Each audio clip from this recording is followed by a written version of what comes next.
If you're a lineman in charge of keeping the lights on, Grainger understands that you go to great lengths and sometimes heights to ensure the power is always flowing, which is why you can count on Grainger for professional-grade products and next-day delivery, so you have everything you need to get the job done.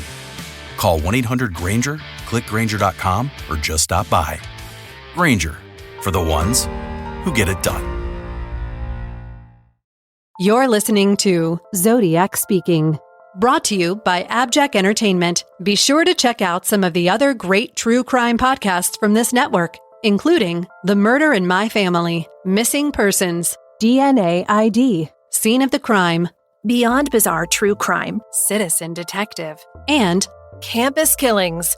All of these podcasts are available for you to binge on right now, wherever you listen to podcasts. Subscribe where you're listening to this podcast so you don't miss an episode.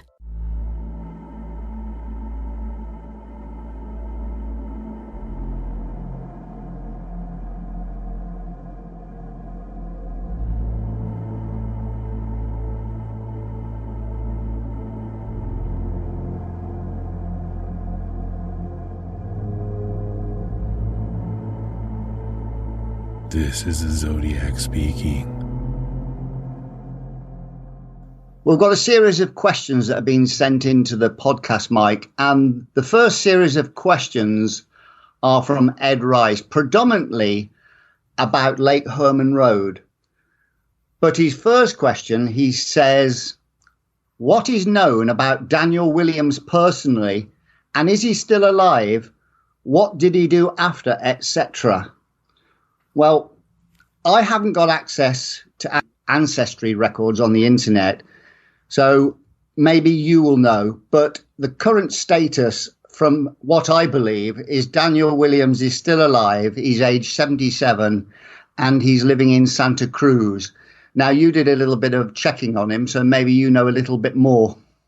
Yeah, I did identify someone that I believe is the right Daniel Williams. It's a common name, so just looking back and finding the right Daniel Williams is tough because a lot of the records you can use to go back and find him don't go back that far to verify he lived at that address. But I found the person that I'm confident is him, and I reached out to him to comment on the situation, what happened to him, and he didn't reply. So it sounds like he's not interested in talking about it for his reasons, whatever they may be. But looking back at it, I said, okay, well, this was a serious crime. This wasn't something where it's someone just sent him a threatening letter. They tried to kill this guy. So to me, that was a very serious crime. I did reach out to my friend Paul Holes, who worked in that county, and he went back and he did have some notes on the case that he shared with me. Nothing earth-shattering that would, we can talk about.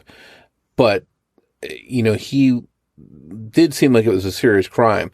Now, I'd have to reach back out at this point to the county and see what they've got left as far as any record on the matter. A lot of that stuff gets purged after so many years. But being that this was an attempted murder, it may not have. So there might be some success in reaching out to them to see if they do have any police report, if they have the letters. I have to do a little bit more digging with that, along those lines to give you a comparison where we know Daniel Williams was definitely an attempted murder victim.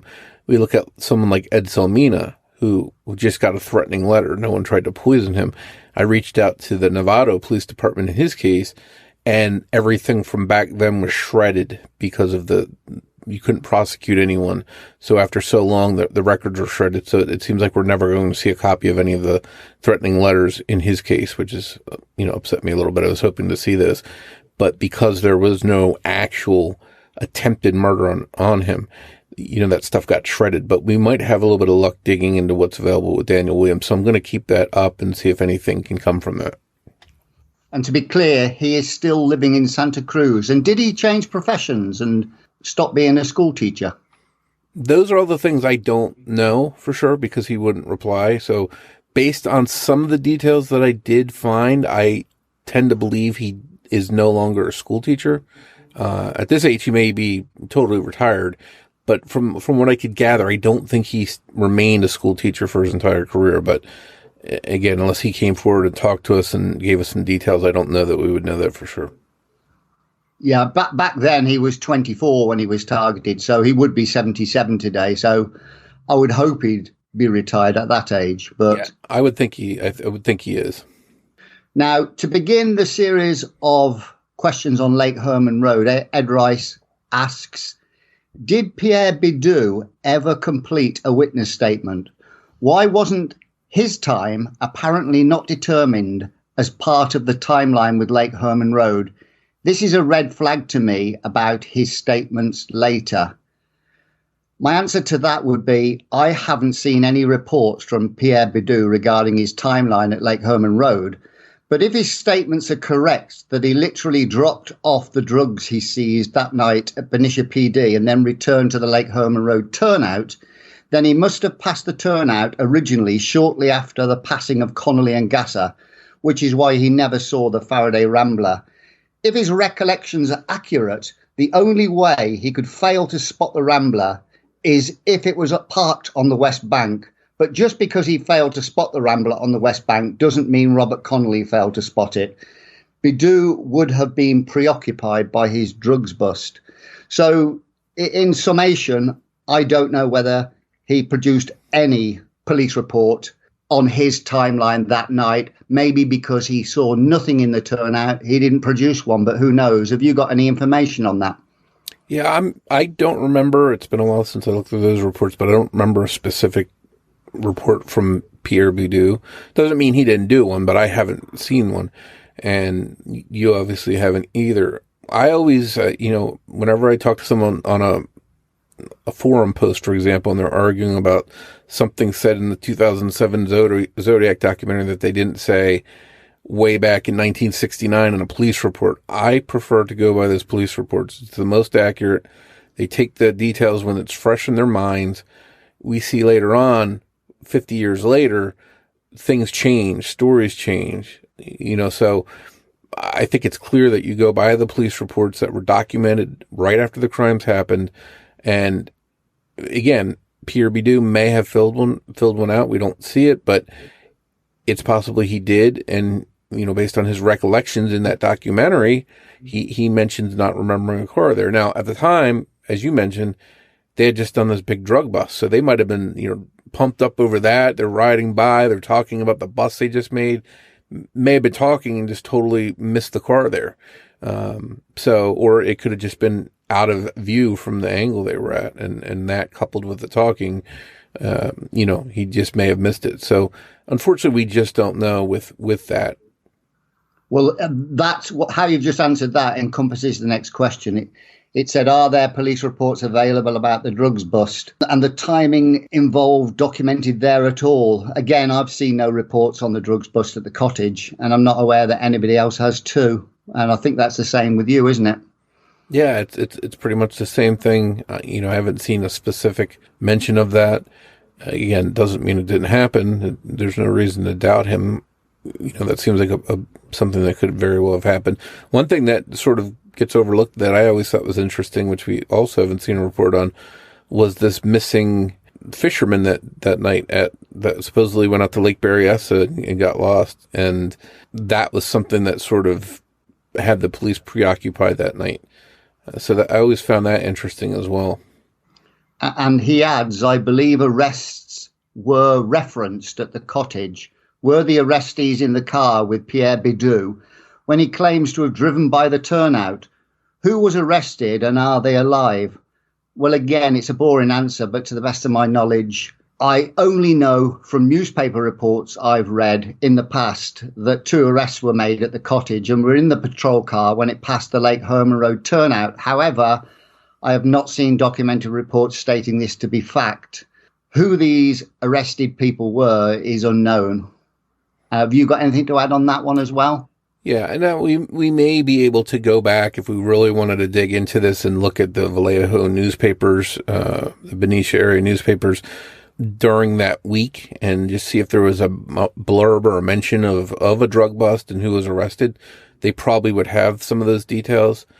I don't think it necessarily fits into the Zodiac case, because if they're arrested for selling drugs, they're in police custody, they certainly couldn't have killed anyone on Lake Herman Road. On the other hand, maybe someone could throw a theory out there that, hey, the police were tipped off to this drug bust by the killer, and they wanted them to be preoccupied, so they sent the police out there to do this drug bust while they committed. You could go down that rabbit hole, but I don't know that it would really give us any information to determine who was arrested that night, because they couldn't have done the shootings at Lake Herman Road if they were in police custody. And the cottage and Lake Herman Road turnout were only about a quarter of a mile apart, weren't they? So it would be taking a big risk to draw the police close to where you're going to murder somebody. Yeah, absolutely. Ed also asks, I believe the partner is now deceased, and I assume he never made comments on driving by the turnout, in brackets convenient. Is this correct, just like Falk and his partner? Well, Pierre Bidoux's partner was Steve Armenta, who was shot on December the 5th, 1973, while attempting to arrest a suspect in Benicia. He died on December the 7th, 1973. I don't believe his statements regarding that night are known to the public either. Yeah, I've never seen a mention in any reports of him having any detailed accounts. Right, changing tack a little bit, but still on Lake Herman Road.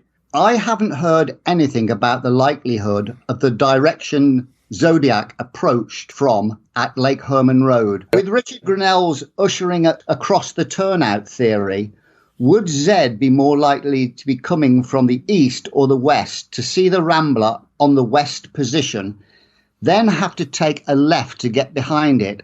I ask because the west position is said to be missed by Pierre Bidoux, because it would be harder to see on the west bank if approaching from the west going east. A Rambler parked on the west bank would be difficult to see for somebody travelling from west to east. But if you are specifically looking for victims in the turnout, it is possible, especially if the Rambler's headlights or taillights are on. If not, it is still possible, because Robert Connolly testified on 2 occasions he saw the Rambler on the west bank. If we choose to dismiss this eyewitness, then that's down to us. So what are your thoughts on the spotting of the Rambler on the west bank? And is there a more correct way to approach the turnout to surprise the couple within the turnout? Well, obviously, if we look at, Faraday's car where it was found, if we look at that angle, and we look at the last witness, James Owen, that saw the second car, which we presume is Zodiac's, next to it, we can get an idea from that view. I think you could have seen the car from either way where it was found, where it was ultimately parked when it was found. I think you would see it from either way. Obviously, the one direction you would see it better. But if you're out there, especially patrolling for victims, you're going to be looking close at those spots anyway. So I think it could have been seen anyway, either direction. And, we know that Owen clearly saw the second car next to it. So it's definitely different from Bidoux, who didn't notice any cars there. So he clearly saw that. Based on, we don't know which way Zodiac truly traveled, because there's, you've got that small window of when Owen passed by and when Stella Borges found the bodies. It's a 6-minute window. In 6 minutes, Zodiac could have easily, driven past where he would have encountered Stella. And if she pulls out of her driveway 10 seconds later, they've missed each other. So it's easy to see how they could not pass each other, but go in the same direction toward each other. Or again, if he's moving the same way that Stella Borges was moving, and he had a short head start, she'd never see him anyway, because he would be moving the same direction she's moving, but in front of her. So I think it's hard to say. Now, there is mention of one of the reports, and I don't remember if it was James Owen offhand. It was someone that mentioned seeing taillights off in the distance, if I remember correctly. So we don't know if that was Zodiac or someone else, but someone at some point did see some taillights, but no way to tell if that was Zodiac or not. So I think the short answer is you could definitely spot David's car there in that turnout from either direction, especially if you were out, patrolling, looking for someone there. You'd be really paying attention to it.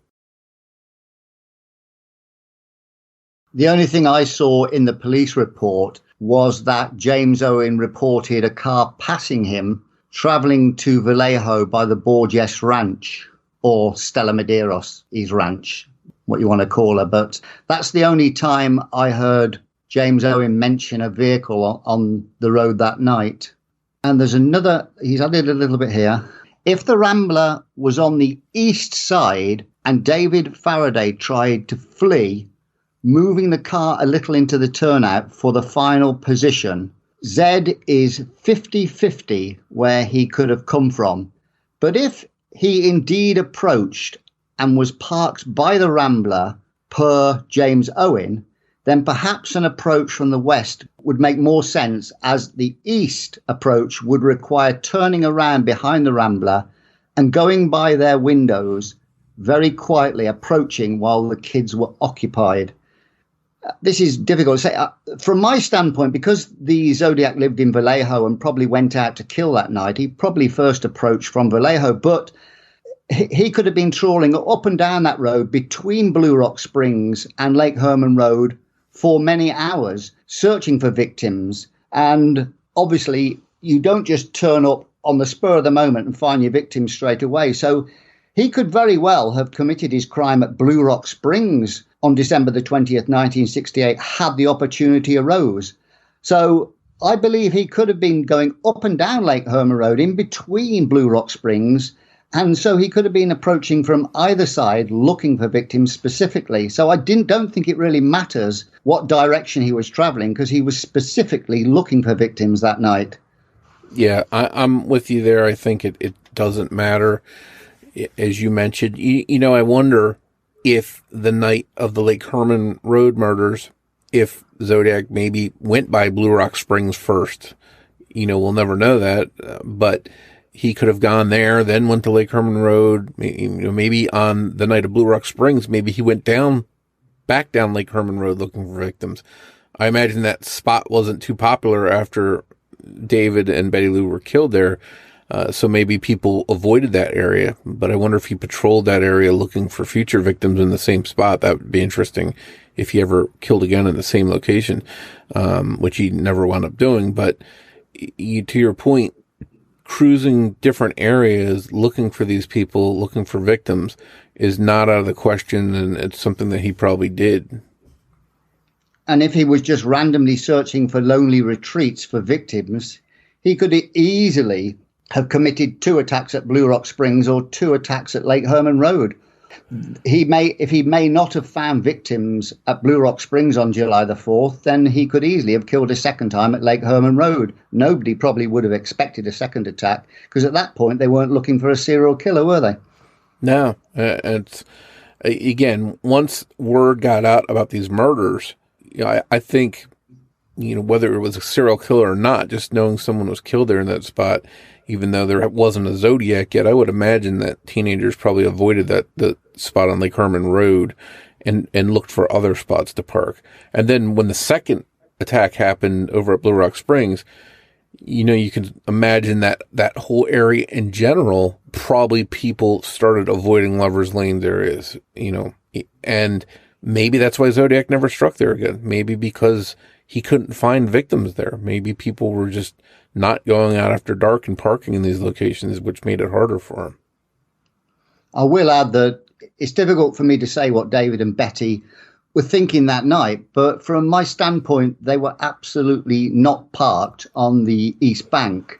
I know you'll probably disagree with that, or slightly off it when the Zodiac killer approached. For this to be the case, we have to pick and choose which eyewitnesses to believe. If Connolly said twice they were on the West Bank, then I accept that until somebody can prove they weren't.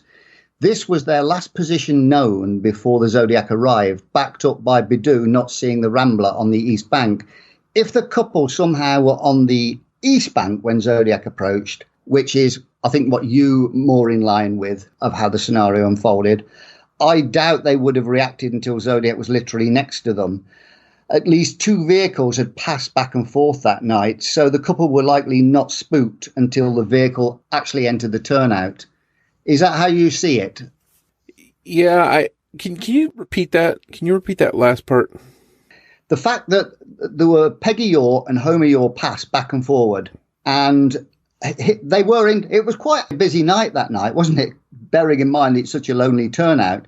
And my thoughts are that they were originally parked on the East Bank, probably moved to the West Bank where less headlights entered the turnout. And that's the position I believe they were in when the Zodiac approached, hence Ed asking whether they were ushered across the turnout. But from your standpoint, I think you're firmly of the opinion that they probably weren't on the West Bank and they were on the East Bank throughout. Is that correct? I would guess that. But again, if we look at the Hunters, we look at the Yours, we have to give them equal consideration based on what they saw. The Yours, Peggy Orr especially, I think, was very specific on her detail. And it could be we're both are right. When we have the car in a different location, it could be perhaps a number of cars came by flashing their lights into the car, and Dave and Betty thought they should move the car to get in a better position so the lights weren't flashing in their eyes. We don't know why they would have moved positions, but to me, the moving of the car is not ultimately important.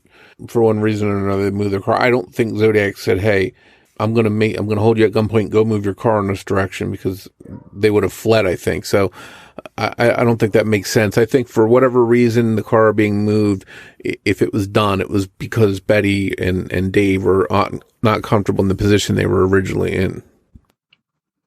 I'll give this question to you first.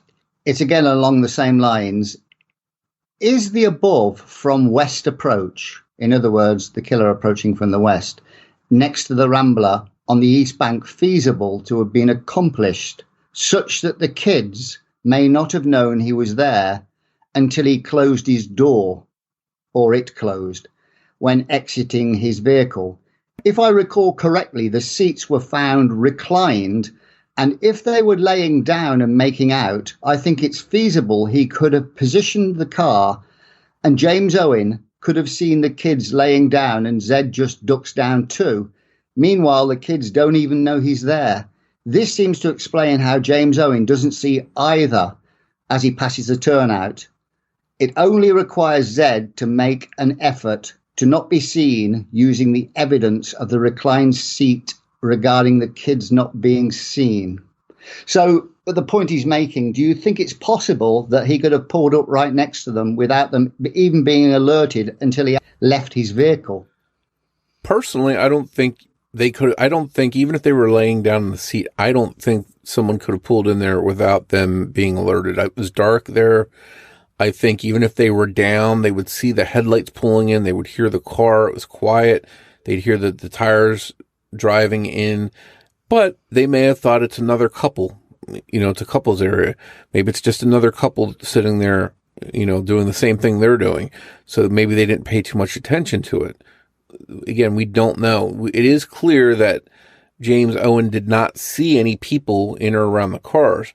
Now, could that be because, it could be a few different reasons. The unlikely one would be that maybe Zodiac's already got them out of the car and he's got them outside and he orders them to duck down behind the cars. I don't buy that theory. The other possibility is that, as you mentioned, they both sort of just lay down in their seats so no one would see them. Another possibility was that James Owen just didn't pay that much attention. He saw the cars, but didn't really see people inside. He's going by, he's not really paying attention. He just glances over, sees the car, but not much other detail. So I think those are the three likely scenarios. I've mentioned this before in a previous podcast, but I find this a strange one because if James Owen got a proper look at both vehicles and saw nobody in or around them, then logically the kids may have been reclined and out of view, and Zodiac briefly ducked down out of sight within his vehicle, as Ed said. But James Owen had a visual on that turnout for a minimum of 20 seconds before reaching it and saw no headlights entering the turnout. So at a bare minimum, we would have to believe Zodiac was parked alongside the Rambler for at least 20 seconds without doing anything, and for the couple to do nothing, not even rise in their seats when he pulled alongside. Had the second vehicle been in the turnout for 1, 2, or even 3 minutes before Owen arrived, which is perfectly possible, makes the whole attack scenario, the moment Zodiac pulled alongside, even more unlikely, because Owen would have seen bodies in the turnout at that point. All I will say is Connolly was consistent in his statements, but Owen wasn't. So that's my thoughts on that. I don't understand how we can go with a Zodiac killer pulling alongside the Rambler, immediately getting out and starting attacking and shooting the Rambler and pulling the couple out and killing them. Because James Owen never reported seeing any vehicle or any headlights pull into that turnout before he got there. So therefore, that vehicle that he saw in the turnout must have been there for a reasonable amount of time. It could have been a minimum of 20 seconds. Zodiac could have just entered the turnout, but he could have been there conceivably for minutes. We just don't know. So I find this really strange. There's something wrong somewhere with either the eyewitness testimony or the reporting of how this went down. Yeah, no doubt, which is why I originally had some suspicion of James Owen in the first place, because his story just didn't really seem to make sense. You know, if he goes by, he doesn't see anyone there. If he's accurate, if Zodiac was in the middle of pulling them out of the car, surely he would have seen people standing there running, Betty running away. So we have to assume that the attack hasn't happened yet at that point. But then the next thing he says in his next report is 20 seconds up the road, he hears the gunshot. So I find it hard to believe that, he, as soon as he passes by, Zodiac jumps out, races over, pulls them out, gets them out of the car, and the shooting begins within 20 seconds. Now, maybe what he did here was that first shot into the side of the car. That could be what he heard. So in theory, he could be right. He could have passed the scene, got up a quarter mile. As soon as he went by, Zodiac sprang out, fired a warning shot into the Rambler, which we know he did. And then from there, Owen didn't hear anything else. And then after Owen's out of earshot of it, that's when he finishes killing them and more shots are fired. So he could be right on that account.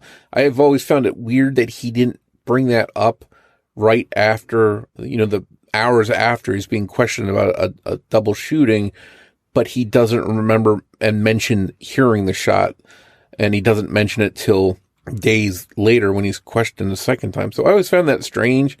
Again, sometimes witnesses do strange things, but I always wondered if maybe, and this is why I think it's more important, something you document right after the fact in a report versus something you bring up later on, because I think your mind has a tendency to start overthinking things, start adding things. You start imagining stuff and you say, did I hear a shot? Let me tell them that this time.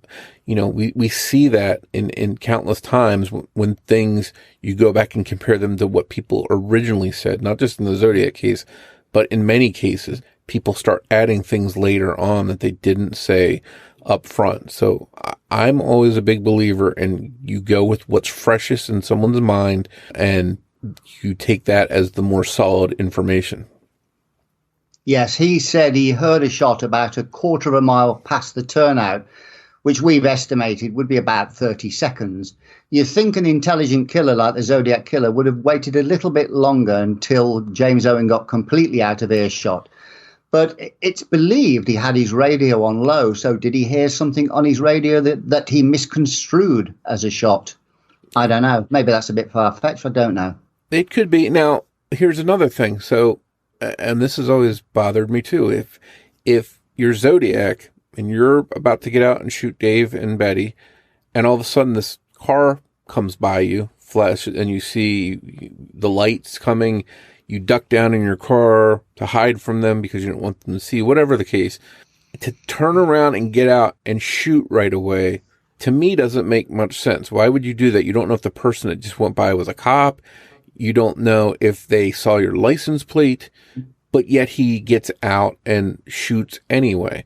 Now, that could be just because he was so hell-bent on killing someone that night that he didn't care, that he was willing to take the risk. We know Zodiac sort of acted on impulses. So maybe he was just so dead set on killing someone that night that he took that risk. It seems logically, when we look at it logically, you say, well, I wouldn't do that. As soon as a car went by, I'd abort the mission and I'd leave the scene and wait for another victim another night. But Zodiac didn't do that. So he really, really took a risk on killing Dave and Betty because he didn't know what the driver that just went by seconds before saw. He could have identified him later on. And it would have been nice to know whether James Owen saw any of the doors open on either vehicle as he passed, because Ray Grant made a good point that if James Owen had passed and all the vehicle's doors had been shut and the couple had been hidden behind the vehicle somehow by the killer, why then, after killing them, would he then reopen the passenger door, which is how it was found by responding police, unless he was searching for something? So it would have been nice to know if James Owen had seen the vehicle, the passenger side door open on the Rambler or not. That might have explained something. And certainly would have been curious, because if it had been open, then it makes no sense. If it had been shut, it would make no sense that it was later found open when all the Zodiac had to do was hop from behind the vehicle, kill the couple, and then leave. Yeah. And again, we have the sketch of what Owen claims he saw. We have the two cars sitting there. It doesn't show a door open. It's not mentioned that he saw a door open. He just saw the second car dark, lacking in chrome. So I tend to believe that he didn't mention a door being open. And based on what we see in the sketch, it doesn't show a car door open. That's what I perceived from reading everything. Because if the car door was open, you'd have thought that would have been mentioned. Here's something about a radio, but this time Ed asks, was the radio found on in the Rambler? I recall it was BRS, but unclear with the Rambler. If so, that helps the above idea. I haven't read anything that says the Rambler radio was on. Do you know any better? Yeah, I don't remember the Rambler radio being on. The one thing that always jumps up about that case, it jumps out to me, is the window being partially open. As cold as it was, I think that it would have been unlikely they would have the door open, but I know some people have theorized that perhaps they were smoking and wanted to let the smoke out of the car. I don't think that's been proven either way, but it could be maybe the Zodiac taps on the window, pretends he's a police officer, whatever the case, and gets Betty to sort of open the window a crack to see what he wants. That part, I think, is pretty interesting. We just don't know why it was open. Now, Ed asks for me specifically, but we'll both answer it. With the ushering theory, my theory that he was on the West Bank and Zodiac pulled in behind and pushed them over to the other side of the turnout, keeping in mind that the seats were found reclined, does that factor in at all? If David Faraday thought it was a cop, for example, do you think he'd have just sat up and moved the car without adjusting the seat? To me, it just makes more sense that there was no ushering and the above proposed situation occurred. The seat being reclined also says to me that the Rambler has probably been primarily stationary while there, leaving only the Robert Connolly description not in line. I'm assuming he means not in line with all the other eyewitnesses, which could very easily just be an errant statement from Robert Connolly. I think with Pierre Bidou, there's too much off to have his statement aid in Robert Connolly's statement. It's entirely possible he just mentally flipped the directions. I would answer this that depending on the exact dynamics of what transpired when the vehicle of Zodiac pulled in behind the Rambler on the West Bank, it's perfectly feasible David rose from his seat and just moved the Rambler over towards the East Bank without adjusting the seat. Robert Connolly not only stated the Rambler was on the West Bank twice, but he stated that it was facing the South Gate. We can choose to decide it may have been an errant statement by Connolly, but we could choose, therefore, to dismiss any eyewitness statements when they don't conform to our preconceived notion of how a crime unfolded. I have difficulty with Owen's statement because his testimony changed. But if it were true, my best guess is the moment Zodiac had ushered the couple over towards the east side, James Owen passed and just failed to notice the occupants of either vehicle. So I suppose Ed is not convinced of Connolly's statement, thinking he may have been errant. But from what I know from the police reports, Robert Connolly made two statements. I think they were 3 days apart, and he gave the exact same statements twice. So do we just dismiss eyewitness testimony because it doesn't sort of link in with the other eyewitness testimony, or do we take it on face value and we have to adjust our scenario around that police report? Well, here's the thing. So part of the issue is, people get confused sometimes in the reports. We see, for example, Robert Graysmith, when he's reading those reports, he's confused by the writing in them, and he reports that James Owen was coming home from work when he was actually going to work. I think I was the first person to figure that out, that he incorrectly had indicated that he was heading home from work. So the reports can be confusing. Now, here's what I think the police sort of did a good job with. They went through every every witness's clocks and watches, and they checked their time, and they sort of synced them up and accounted for any clocks that were off a little bit. They really did a good job with that to establish that 6-minute window. Now, I wonder if they actually physically brought Robert Connolly and said, show us the exact spot, because it could be a case, and I don't know this, where he's telling them, from his home, they're sitting there on his front porch or something. He's saying, yeah, it was on the West Bank. Maybe he's got his directions mixed up and he's describing the wrong bank, and they just wrote it down as he said it. I'd like to think, I hope that he physically was there showing the police exactly where the car was at. That would make the most sense to do that. But it could be something confusing where he's at home and he says, it was on this bank here, I'm positive, but he's saying, west, he could have meant the opposite. So it could be something like that. But I think, and I'm just guessing, that they did a thorough job. Even James Owen told me when I talked to him that they had him drive the route from his house to that spot, and they timed it. He said he drove it several times with police officers in the car. So they really did a lot of work trying to pinpoint stuff. So I would think, and I would hope, that Connolly was there at the spot, with the police, and said, this is the exact spot where that car was parked.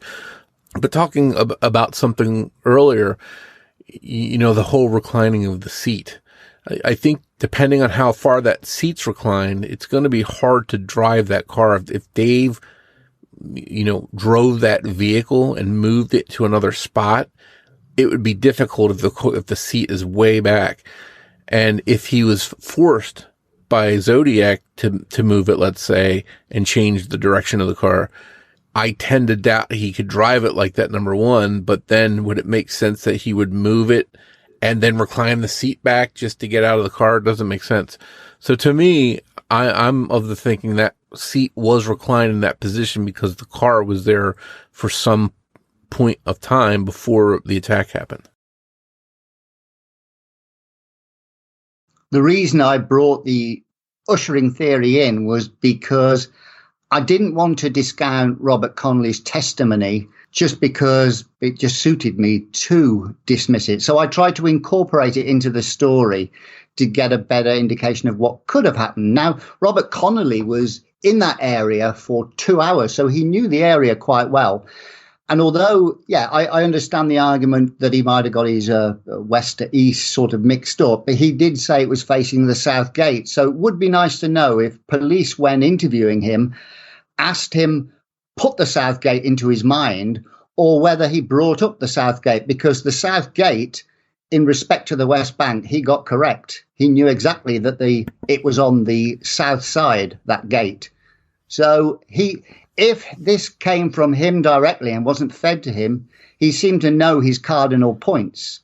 So I was only using this as an argument because it wasn't just the west to east bank argument. It was the fact he recalled the south gate. Do you get what I'm saying? Yeah, and the thing about Robert Conley versus James Owen, let's say James Owen is passed away. He's not alive. Robert Conley, last time I checked, is alive. So maybe it would be worth reaching out to him to sort of just walk us through things that maybe aren't clear in the his accounting, what we've seen, and maybe we can get a better idea of what really happened by him telling us, so maybe at some point I'll put that on my list of things to reach out to him and see if he can give us any more information. So have you read the next question then? I haven't. It says, is Robert Conley still alive, or did he later make any comments about the case? Robert Connolly was 27 years of age in 1968, so would be 80 now, and I haven't heard anything about his death. Now, you've answered the question now, so we have heard nothing about him dying, so I'm assuming he's still alive. Obviously, his partner that night, Gasser, was about 69 at the time, so he'd almost certainly be dead unless he's the oldest person in America. But Robert Connolly, I think he is alive. Yeah, I mean, it's very possible that he is alive. Again, I haven't checked. I did know where he was living, but this was a while ago I checked. As I recall, he wasn't in California any longer. So it'd be interesting to reach out. Now, again, 80 years of age, we go back to the whole, what someone says 50 years later. How accurate is it going to be? Is it going to be crystal clear? We don't know. Is it going to be something you can fully trust? We just don't know. Now, before I ask you this next question, I just want to make it clear that when Ed here is talking about the final position, I made a point of taking the measurements. And one of the measurements the police gave that night was the vehicle. One of the measurements was 93 feet. It wasn't 73 feet, as a lot of people thought. That's not possible. If you take those measurements in the turnout today, which is remarkably smaller than it was back in 1968, it puts the car away from the East Bank. So it would have been even further away from the East Bank. Back then, that was the final resting position. And the photographs show it not next to the East Bank. So my argument was the final position was different to that described by the yaws. In other words, if I believed it was on the West Bank, it moved back over towards the East Bank. But the part of the ushering theory was because he didn't reach the other side of the East Bank as it was earlier. Hence, there was 3 different positions that night. So when he talks about the final position, this is what he's referring to, as opposed to the position described by the yaws. Now, he says, I'm a little unclear whether James Owen put the car on the East Bank or in the final position when he says he saw it with another car. Well, again, if the Zodiac pulled in behind the vehicle on the West Bank and ushered it across and then pulled to one side of it, that is the final position away from the East Bank. So he asks, is Zodiac on the East Bank or next to the final position? Can you clarify? Well, I've just done it. But the police sketches of its final resting position in the police reports places the Rambler a significant distance from the East Bank, and this can be proved by using Google Maps. I trust the measurements of the responding officers rather than the recollection of James Owen on the vehicle's relative positions, unless, of course, David Faraday attempted to back out of the turnout when James Owen saw the Rambler. In other words, he tried to escape, and that's why the vehicle was more in the centre of the turnout.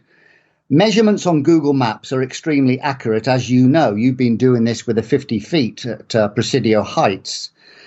And even on the much smaller turnout today, these measurements place the Rambler a significant distance from the East Bank. Even the photographs from the crime scene show a Rambler not parked close to the East Bank. The measurements prove this to be the case. Whether people choose to believe this is up to them. But I would suggest people go to the police sketches, get the measurements, go to the telegraph pole on the current Lake Herman Road turnout and measure it themselves. And it won't put the Rambler close to the East Bank in that turnout today. And with a much bigger turnout back in 1968 would have been even further away. So that's my response to that. I don't know if you've got anything to add to that. Nah, I think your point is pretty fair. Well, you've gone through this significantly about the 50 feet, haven't you? Yeah, and we have the benefit of having, exact measurements. Now, I'm guessing, and when they did these reports and they did these sketches, I'm assuming they walked off and measured the distances and they're accurate. Obviously, they didn't have Google Earth or any kind of tools that we can use today to measure distances. But, I hope they did all that correctly and that the measurements and everything are right. But it gives you an idea of the location and where the cars were parked and where Betty's body was found, where Dave's was found, Zodiac backing out. I've always wondered, how he backed out without necessarily running over Betty Lou, especially since it was dark. I wonder how he was able to sort of maneuver around without running her over. So it can give you an idea of that area when you look at the measurements and how much space there were for two cars, bodies laying on the ground, and Zodiac backing out, that kind of stuff. Well, if you go to the police sketches, they measured Betty Lou's body and the position of the Rambler from that telegraph pole. And if you look at the images back in 1968, 69, whenever they were taken, that telegraph pole was inside the turnout. It is the same telegraph pole today, and it is a long distance behind the gate that's there today. So that just shows how shorter the turnout is from a south to north perspective. But also, if you actually look on Google Maps down on the turnout today, you can actually see probably an impression of where the old turnout was. Now, maybe that's a bit of my imagination, but it was far larger. From my estimations, it was at least twice as big as it is today, bare minimum. Yeah, I think that's safe to say. Right, Ed says, ballistics, you talk about how close both would have been to Zed roughly, but how about each other? In other words, how close were David Faraday and Betty Lou Jensen to each other when pulled out of the car? Can we tell how close Betty Lou Jensen and David Faraday were at any point of the attack when Zed had them out of the car? And my answer would be yes. The autopsy and ballistics show without any doubt that Betty Lou had to have run from the proximity of the right front passenger door across Zodiac. Every bullet exhibited a right to left trajectory at autopsy, meaning her right side was predominantly facing Zodiac as he fired, with 3 bullets traveling at an extreme right to left trajectory. We know approximately where Zodiac was when he fired at Betty Lou because of the cluster of shell casings on the turnout floor. Therefore, we know her exact flight path. David had to be incapacitated or dead at this point because the Zodiac killer's back would have been facing David when he targeted Betty Lou, which is extremely unlikely. David was by the right rear wheel, Betty Lou somewhere by the passenger door. That is my answer. I don't know if you've got a different take. Well, we have to imagine the scenario. Again, there's no witnesses, so this is all us theorizing and based on what the evidence says. But I imagine a scenario where Zodiac pulls them out of the car, orders them out. Betty's first. David slides out on the seat behind her, and perhaps one of two things happens. Betty takes off running, which results in Zodiac shooting Dave up close, because we know it was close because of the markings on Dave, and then start shooting at Betty. Or Zodiac immediately shoots Dave as he gets out, and that sends Betty running. One of the two scenarios, I think, are most likely. But I think you're spot on about the trajectory and the path that she ultimately took. We can tell, and where the bullets were. There's been some discussion of a left-handed shooter versus a right-handed shooter. There's the same discussion in Paul Stein's attack, for example. You sort of theorize, well, Zodiac's a left-handed shooter or a right-handed shooter based on this. I don't think you can tell, because you can make any of the shots that happened with either hand. It just doesn't make sense that you can tell what hand someone shot with. Now, you could possibly tell if they're using a gun that's designed for left-handed shooters, for example.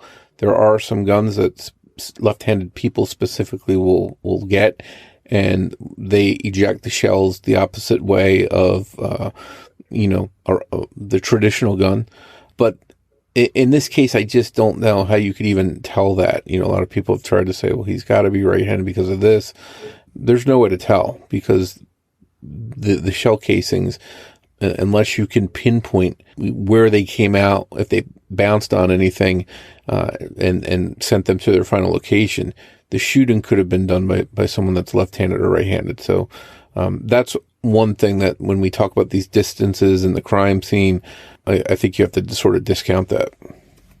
I would say just from a statistical standpoint, he was probably 10 to 12% chance of being left-handed. So the likelihood he was right-handed, but that's only from statistics.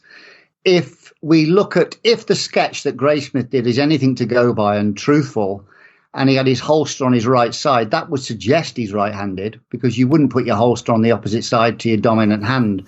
But also, if we look at the autopsy of Cecilia Shepherd, if we could look at the incised wounds, if you would expect a right-handed stabber on top of the couple to stab predominantly on the right side from a right to left trajectory, swinging down. You wouldn't go perfectly straight central in the center of your body. So I don't know if the autopsy result of Cecilia Shepherd would suggest more of a right-handed shooter, a right-handed stabber than a left-handed one. But they're the only two things that I could probably go to indicate maybe he was right-handed, particularly having a holster on your right side. I mean, you would know more about guns than me from America, so I don't know whether that is the case. Yeah, traditionally, and myself included, anyone that shoots, traditionally most people are going to have a holster on their dominant side. That's a fact. Most police officers that I've talked to about it, and I've asked them over the years, you're going to have that holster on your dominant side. Now, here's the key thing, and this has just been something that's been mentioned on the forum lately. If Zodiac didn't want to shoot anyone at Lake Berryessa that day, when he attacked, if the gun was just to scare people, to control them, and his ultimate goal was to stab someone, then the knife might have been the primary weapon, which would mean that if the knife's on their left side, they want the knife as their dominant weapon, and that's why it's on their left side. That's a fair point. Yeah, so I don't think we can know for sure why Zodiac did what he did if that description is accurate of the holster being on the right side. Now, I'll give you an example. This has come up recently, too. My suspect, Mac, he's a left-handed person. We know that. But in a picture of him wearing a cell phone and nothing else on his hip, just a cell phone, he has the cell phone on his right side. So I think that sort of blows the theory out of the water. Some people try to say, well, it's because he had a fishing knife on his left side and that was his primarily. No, there's nothing in the photo of anything hanging on his hip. He has one thing on his hip and it's on his right side, which would predominantly, you would think, if he's a lefty, that phone would be on his left side, but it's on his right side. So I think that sort of blows the theory out of the water that you can tell a lot by what hip something's on. Well, here's an interesting question for you then. I know you remember the old phones with the dials from 70s, 80s, whatever. I always, and I think most people who are right-handed would hold the receiver up to their left, with their left hand to their left ear. So they've got their right hand to write or their right hand to dial. Is that a fair assessment? It's been so long since I used one of those phones. I have to visualize myself. You know, the old dial ones. Yeah. I always hold it with my left hand because I dial with my dominant hand. And if you've got a pen spare to write notes down, you want to have your right hand spare and your left hand is just the auxiliary sort of floating hand that you use pick the receiver up with. Is that fair to say? I mean, I still hold a phone now with my left hand, even a mobile. Now, I'm visualizing the last time I used one of those phones. I'm almost positive I held the phone with my left hand and dialed with my right hand. I'm right-handed. And when I use the phone, I'm talking on the phone, I usually keep like a cell phone, for example, in my right hand. So I think we tend to use, the hand we're dominant with for controlling things to make them easier to use. But again, I'm no expert on that. Maybe you could contact someone that's an expert on left-handedness versus right-handedness. And, if you really want to go off into the weeds and start digging into that kind of stuff. Well, I'd like to know, back in the day with the old style payphones, whether most right-handed people held the receiver with their left hand and dialed with their right. And the reason I say that is because if those fingerprints in the Napa payphone were Zodiac, and you hold that receiver with your right hand, and then you switch it, with your left hand, and you switch it to your right hand, the top of your fingerprints are going to be on the opposite side of the receiver. So this would at least tell us which hand the Zodiac held that payphone receiver in. It could, but then again, we go back to the whole prints off a public phone. How do you know for sure whose is whose? Was it someone else that just used the phone before Zodiac? You sort of open yourself up to. Now, one thing we could definitely possibly conclude that might help us tell if Zodiac is left-handed or right-handed was the palm print that was found on one of the letters, the Exorcist letter, I believe. I think you could get a better indication if that palm print was from a left-handed or right-handed person, but that's not been in any police report as to what palm it actually was. And in Presidio Heights, we've contemplated the idea that when he was trying to pull Stein back into an upright position, he braced his right hand on the dividing panel of the driver's side door and rear passenger door. But that, again, wouldn't give us any indication whether he was right-handed or left-handed, because that's the only position you can possibly maneuver yourself to haul somebody back into an upright position. So that doesn't give us a clue. I don't know if handwriting analysis can indicate whether somebody is left-handed or right-handed. I don't know if you've examined that. Well, some people have pointed out, and again, since my suspect Mac is left-handed, I've looked at his writing quite a bit. The slant in his writing as a lefty matches the slant in Zodiac's writing. They slant the same way. But again, can you tell anything from that? I don't know. The check marks that he makes seem to be backwards from what I would do. So that might mean that that's a little telltale sign. Now, I don't recall Zodiac making any check marks on anything. That would be interesting if he ever did.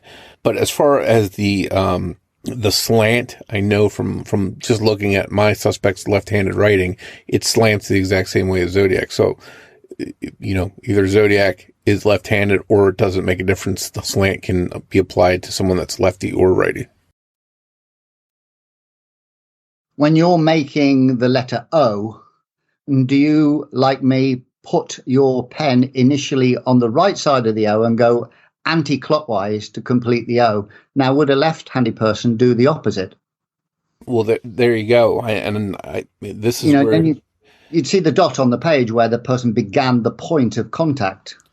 And that's the thing. You can go find a writing quote-unquote expert, but now it comes down to opinion. Now that can be argued. Well, this writing expert's opinion is not good because this other one says different.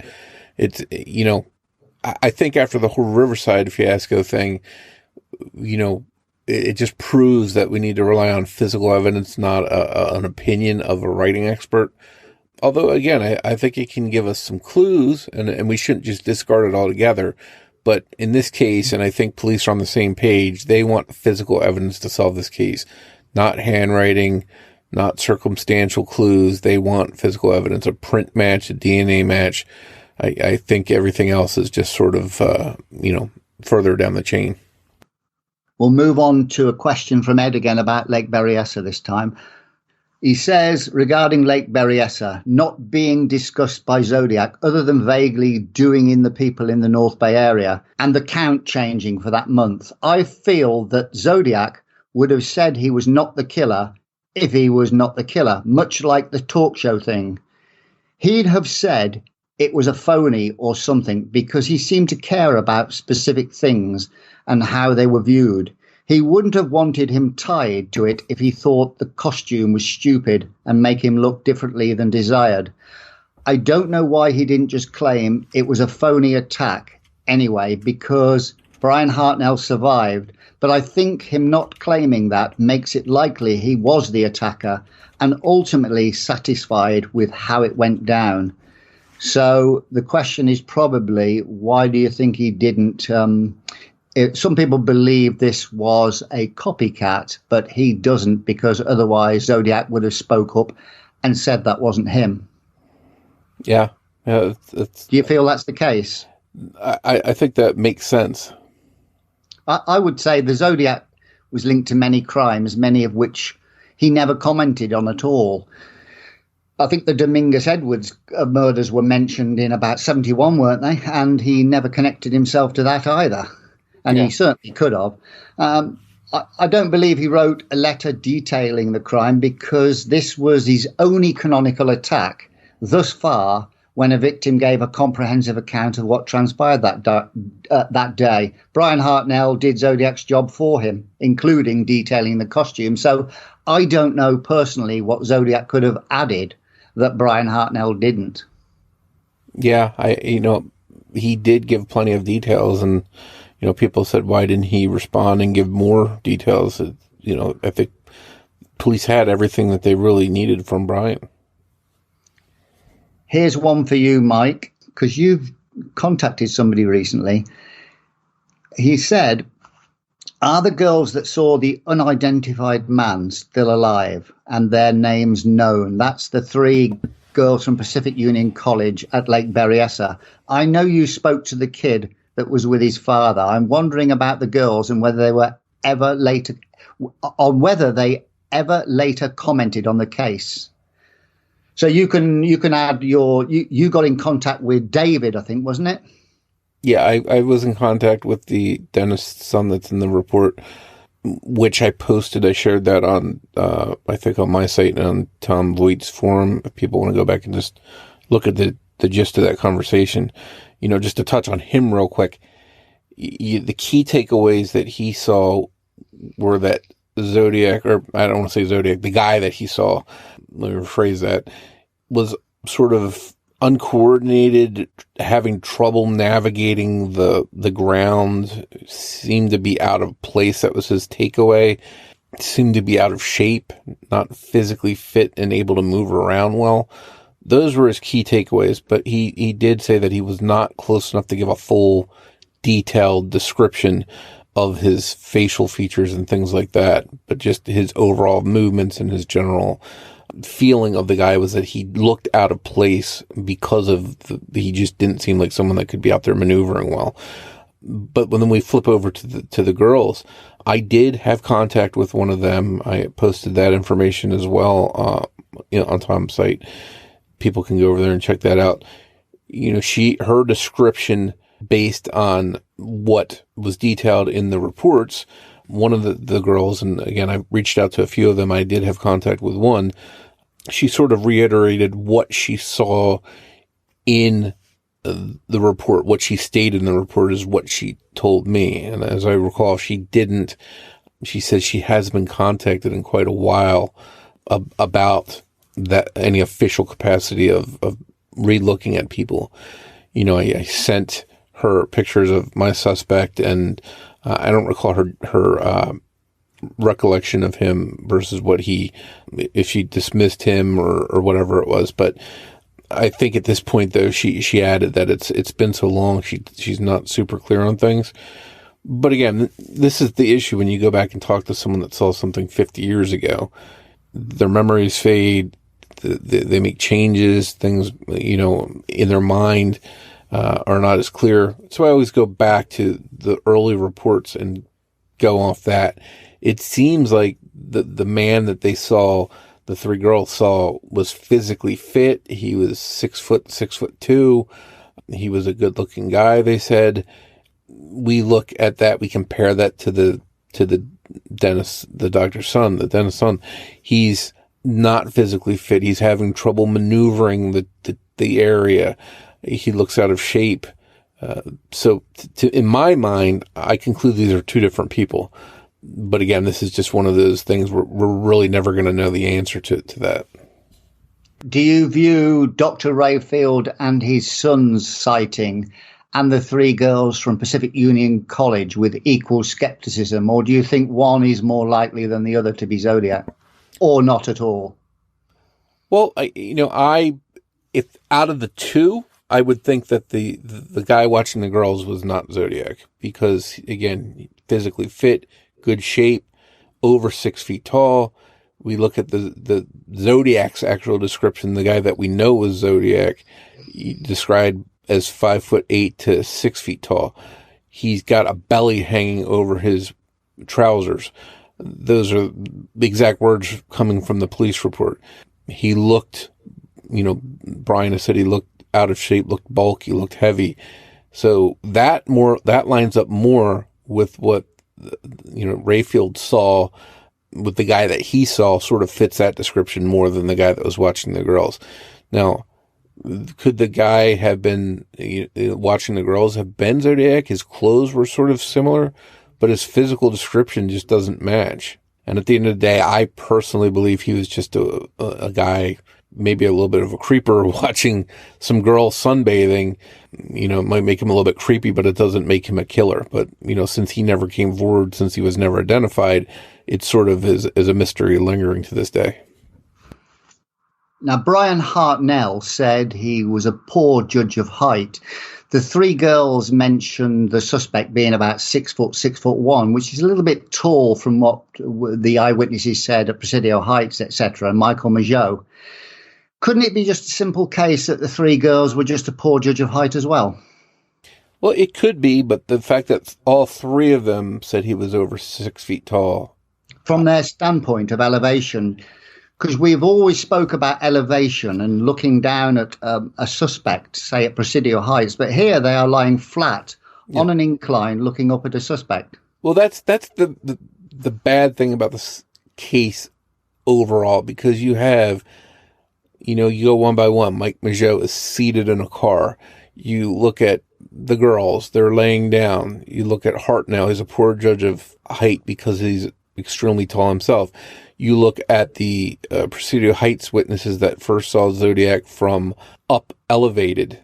All around, there's just not real good, clear indications of height. Now, eventually, the witnesses came down to the lower floor, the Robbins kids, and saw Zodiac standing on ground level. But still, how do you judge that from 50 feet away?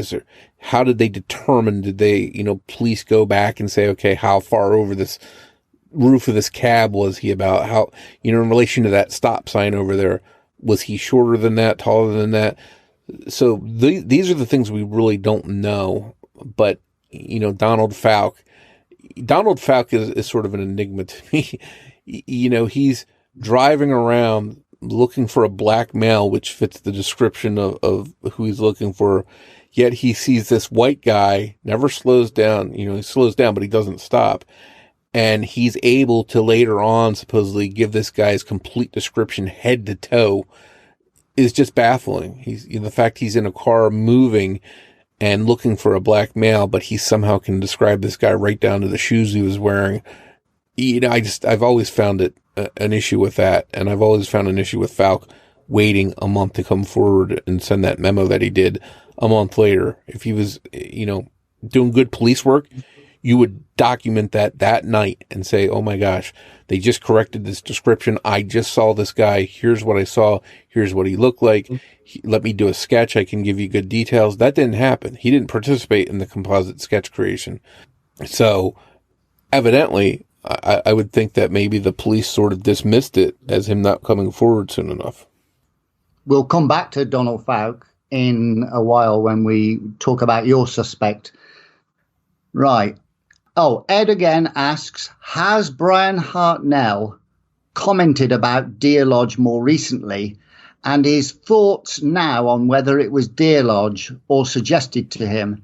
He seems both interested in the case and intelligent enough to determine if it was suggested to him or not. Do you want to take that? Well, I know some people have reached out to Brian Hartnell. I've reached out to him in the past. I haven't heard back from him.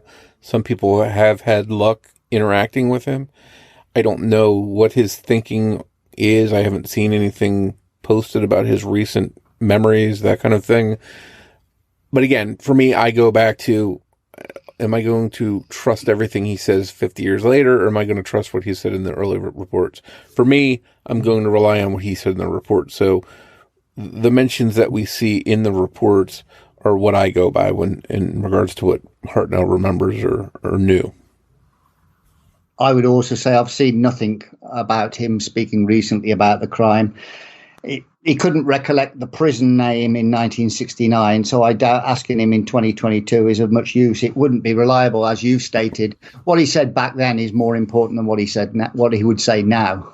Yeah, and it's just sort of touching on the whole Deer Lodge thing. You know, some people have said, well, maybe it wasn't even Colorado. Maybe it wasn't even Deer Lodge. Maybe he said something else. The fact that there was a prison escape in Montana at Deer Lodge, to me, all things being equal, Occam's razor, it's most likely the solution that's correct is that he did say Deer Lodge, which is an important clue because that wasn't printed. That wasn't really widely covered in any California newspapers. You know, Tom Voigt, others have looked and found no articles mentioning that in California. So if Zodiac knew that, how did he know that? That could show some kind of established link to Montana to get that news, to have that information, and might be a clue to who Zodiac was. Just for people listening, there was a prison escape on September the 21st, 1969, that involved Carl Pierce and Ronald Woods, who escaped from Deer Lodge. I think Druza suggested it to me first about the idea, did the police suggest this to Brian Hartnell or not?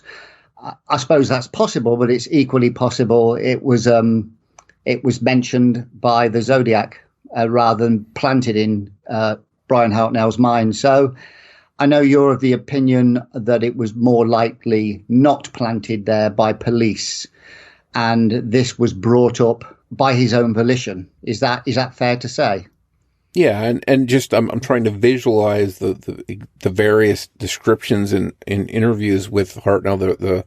The reports sort of replay the conversation, and maybe you'll remember this better than me. I'm almost positive he says something. It was some prison in Montana.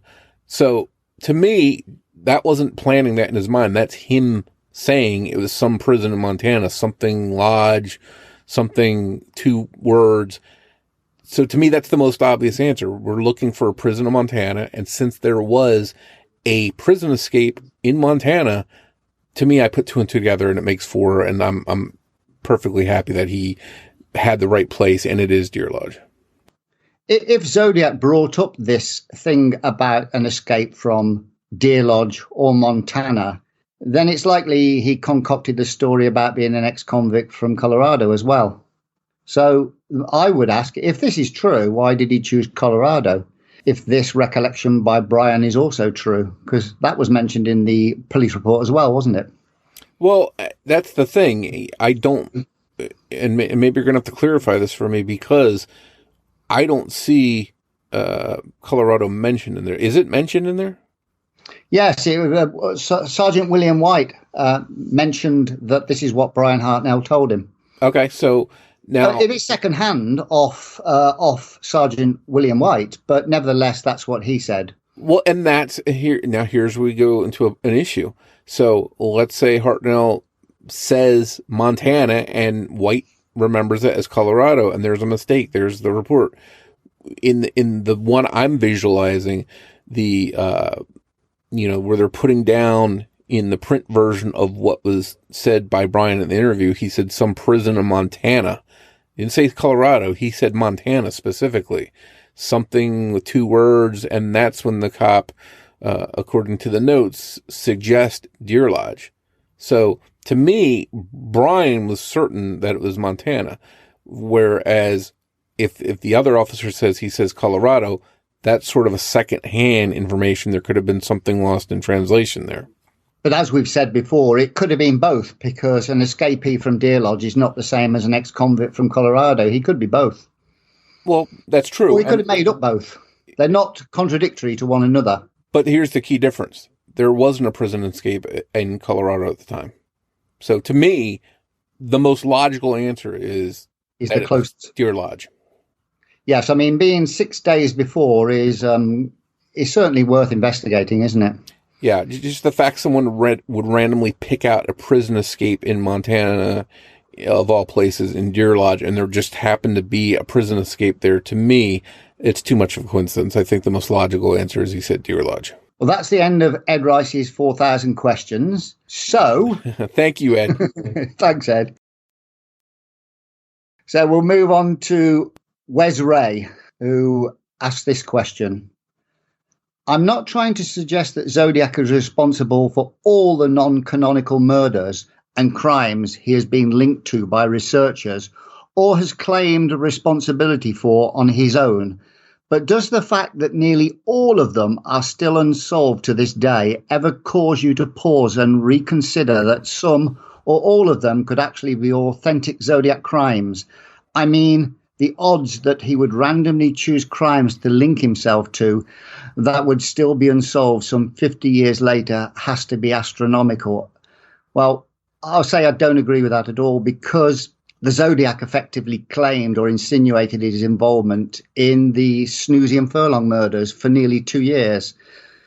And cornered by his lies in 1971, he doubled down by claiming the murder of Kathy Biek, when we all know all 3 murders were committed by Carl Francis Werner. Apart from the Zodiac linking himself to the abduction of Kathleen Johns, he never fully committed to the murder of Sergeant Richard Radetich and Sherry Jo Bates, or the disappearance of Donna Lass. He left the door open by saying, I shot a man in a parked car with a .38. So if it was ever solved, he could say, I wasn't referring to a cop, but a man. He only claimed Riverside activity, so this could mean Sherry Jo Bates' murder or the communications or both. In other words, he never fully committed to claiming any murders. He never even claimed he was involved in the disappearance of Donna Lass, just mailed a vague card insinuating he may have been.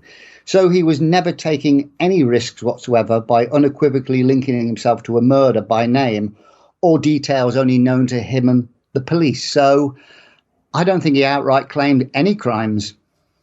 Well, I think you're right. He sort of left the door open, and he sort of wanted people to think that he could be responsible for just about anything. In his later letter, it'll look like killings of anger, weird, different miscellaneous kinds of deaths could be him.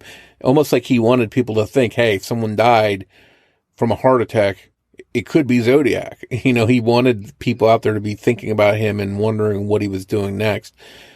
I personally, there were a lot of bad people in California in the 60s. There were a lot of people all over California doing all kinds of terrible things. So to try and link every one of them to Zodiac, I think is mistake. Zodiac didn't kill everyone in California that died in the 1960s. But, you could almost link unlimited amounts of people to him. What I do find interesting, and the ones that I find more compelling, because it's not common for a killer to, correspond with police, to write newspapers, to make calls. That's not common. That doesn't happen. Most criminals do not want any interaction with police. They want to avoid the police. They want to avoid attention for their crimes. So any crimes in which someone called police, wrote letters to the newspapers, those are ones that I think are more interesting, that I would put more weight in possibly being Zodiac. Ray Davis, Sherry Jo Bates, those kinds of cases where there's that kind of interaction could be, Zodiac possibly. I'd put more weight in them being Zodiac than some of the other ones. But again, it's not exclusive to Zodiac. There are other people that do the same thing. It's just not common. Right, the next question, I believe, is from Jim R. He says, also, I'd like your opinion on how Zodiac obtained Chester Klingle's P.O. box if he was not or did not have a connection with Mr. Klingle. I'll let you answer that. It's been a hot topic over the last few months. Yeah. Well, first of all, we have to say we don't know 100% that is from Zodiac. So let's just put that out there right away. But it could have been any number of ways. It could have been someone that had access to his keys. Could have been someone that just found them. It could have been somebody that had a grudge with him. Any number of different scenarios could explain how those keys were found. You know, the numbers on the keys corresponding with P.O. boxes, you would think, and Zodiac was pretty aware of a lot of stuff, you know, probably from studying it and reading it in these crime magazines.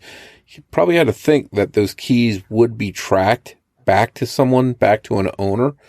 So what a better way to know that, hey, I'll point to this person and send the police down a rabbit hole searching after him when they track these keys back to him, and might get some enjoyment out of that. That seems to be a motivation for wanting to send those keys, knowing they'd be linked back to someone. It would be dumb if Chester Klingle sent them. I don't know what his motivation would be, because again, thinking if you're smart, those keys are going to be tracked. Why would you send your own picture of your own keys back to, to the police? Yeah, I don't understand that. And obviously Chester Klingle, I don't think, talked about this publicly. He was looked at by police. He was ruled out. But it's interesting to think about if those keys were his and he was, implicated by whoever sent this letter. Why did they choose him? Was it random? Was it someone that knew him and had a grudge about him, or just, we don't know.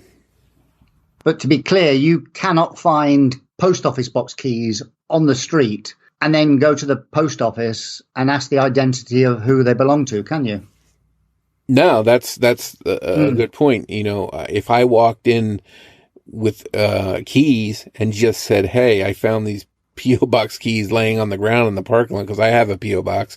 If I found some keys and just randomly went and said, hey, who do these keys belong to? They're not going to tell you that. So this isn't knowledge that's going to be available to just the general public. But then again, what's interested me is one thing I noticed, that there was someone by the last name of Klingle working at the post office. And from what I understand, Tom says that guy was not related to Chester. It's just an interesting tidbit, might not mean anything, but there was someone there that was working there by that name. I always found that interesting, although it may be nothing at all. I tend to believe, probably like you do, a little bit on the side that this Eureka card was the Zodiac Killer. Now, because I believe the photocopied keys were a clue to the name Chester. I've mentioned this before in a previous podcast. I believe that the person knew the identity of the person who owned the keys and didn't just find them. And this I have to credit with Min from Tom Voigt's forum. And he pointed out that, and I've said this to you before, that Chester Carlson was an inventor of electrophotography used in photocopiers worldwide. So we have to ask the question, why would the Zodiac use a Xerox image of keys traced back to Chester Klingle, a style of communication he had never used before, to present us with Chester Klingle's keys, who was the namesake of Chester Carlson, who invented the process? The Zodiac gave us clues to a name, I believe anyway, in the Dripping Pen card, Halloween card, Pines card, and Monticello card. So the argument this was a clue to a name in the Eureka card has history. I believe he knew Chester Klingle in some capacity and probably likely stole the keys, as opposed to finding them, which I don't think is a possibility. But, it's just rank speculation on my part at this point. Yeah, and unfortunately you can go down a lot of rabbit holes. Maybe the whole reason for sending photocopies of them was because he couldn't take the keys, so he photocopied them, then put them back where Chester kept them, wherever that was, and then mailed them in, saying, okay, here's a way I can send these keys in, get police searching, get them on Chester's trail, but Chester never knows his keys are missing. If that's the case, then we really have to look at people in the inner circle of Chester Klingle and say, who would do this? Who had access to his keys? Is it a coworker someplace? Is it a family member? Is it a friend? Who, there's no one that would have access to my keys. I keep my keys in a certain location, and the only people that would know about that are my family members. They're not usually out in the open someplace.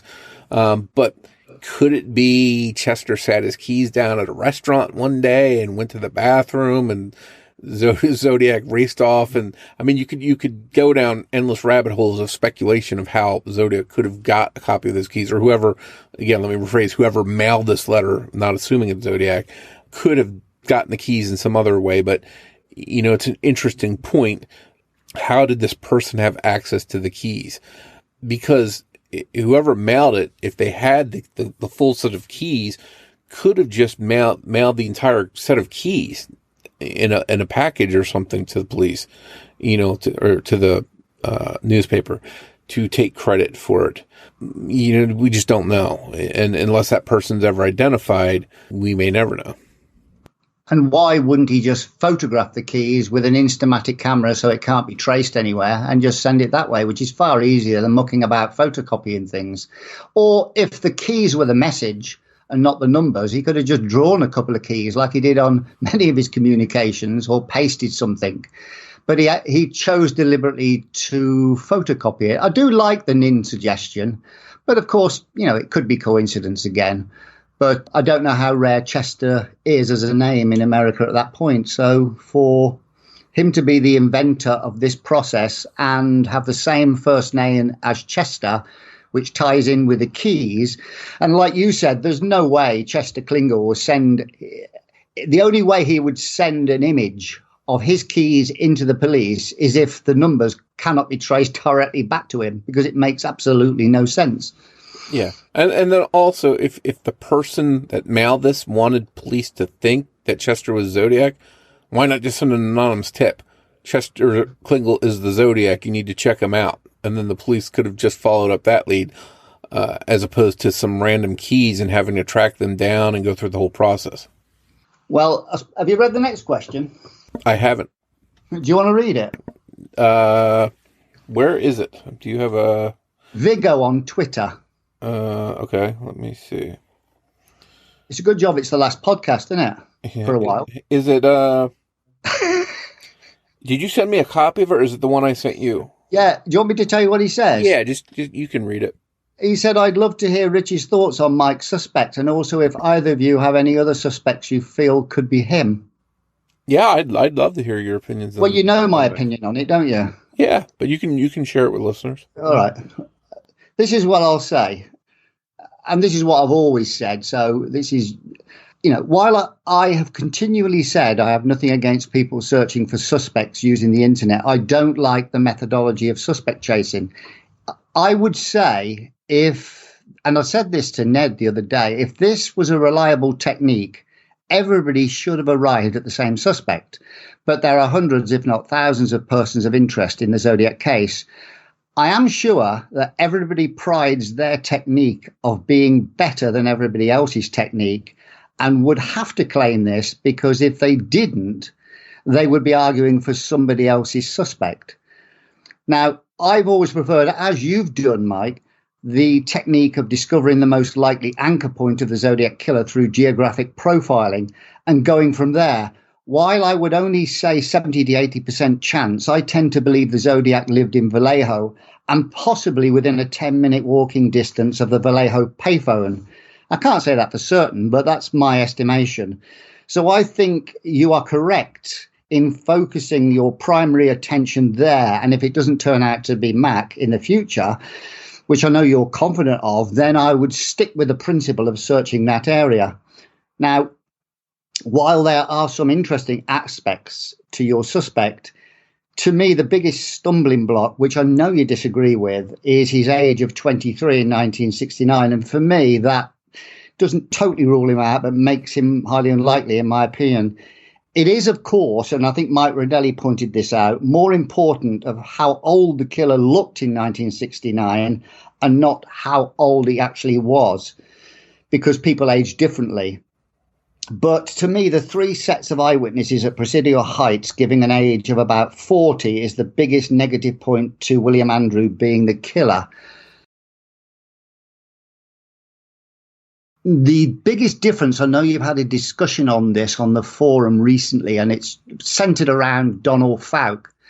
And I would always give a different reason to the people have on the forum, in the sense that I am absolutely certain that Donald Fouke stopped the killer. because the timeline of him responding to the first broadcast, heading along Jackson and turning and meeting Armand Pelisetti, if you agree with that scenario, is frankly impossible.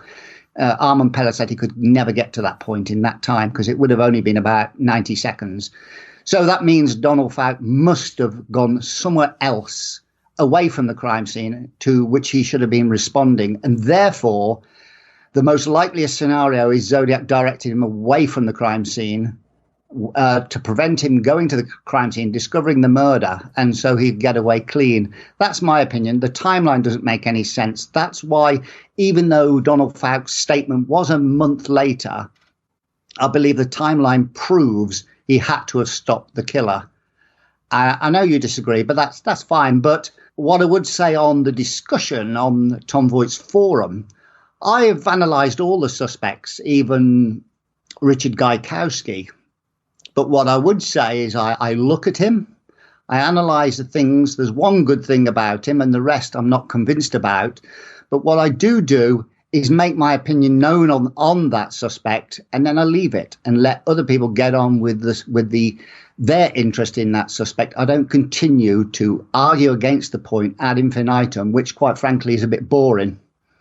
Yeah, I'm right there with you. One thing I think listeners will agree on is that you and I have never sat down and kissed each other's butts as far as agreeing with each other at all times over all things. We definitely have different opinions.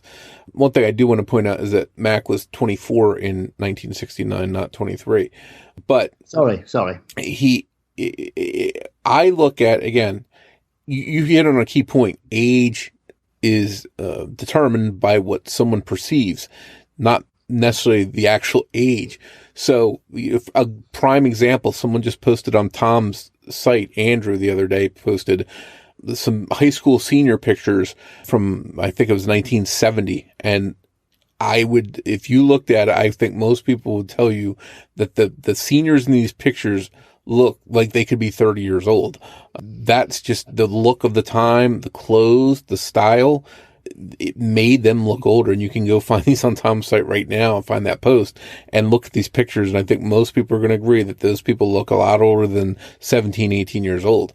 So that to me is just proof that age is interpreted, by how we, bring it in, how we visualize it.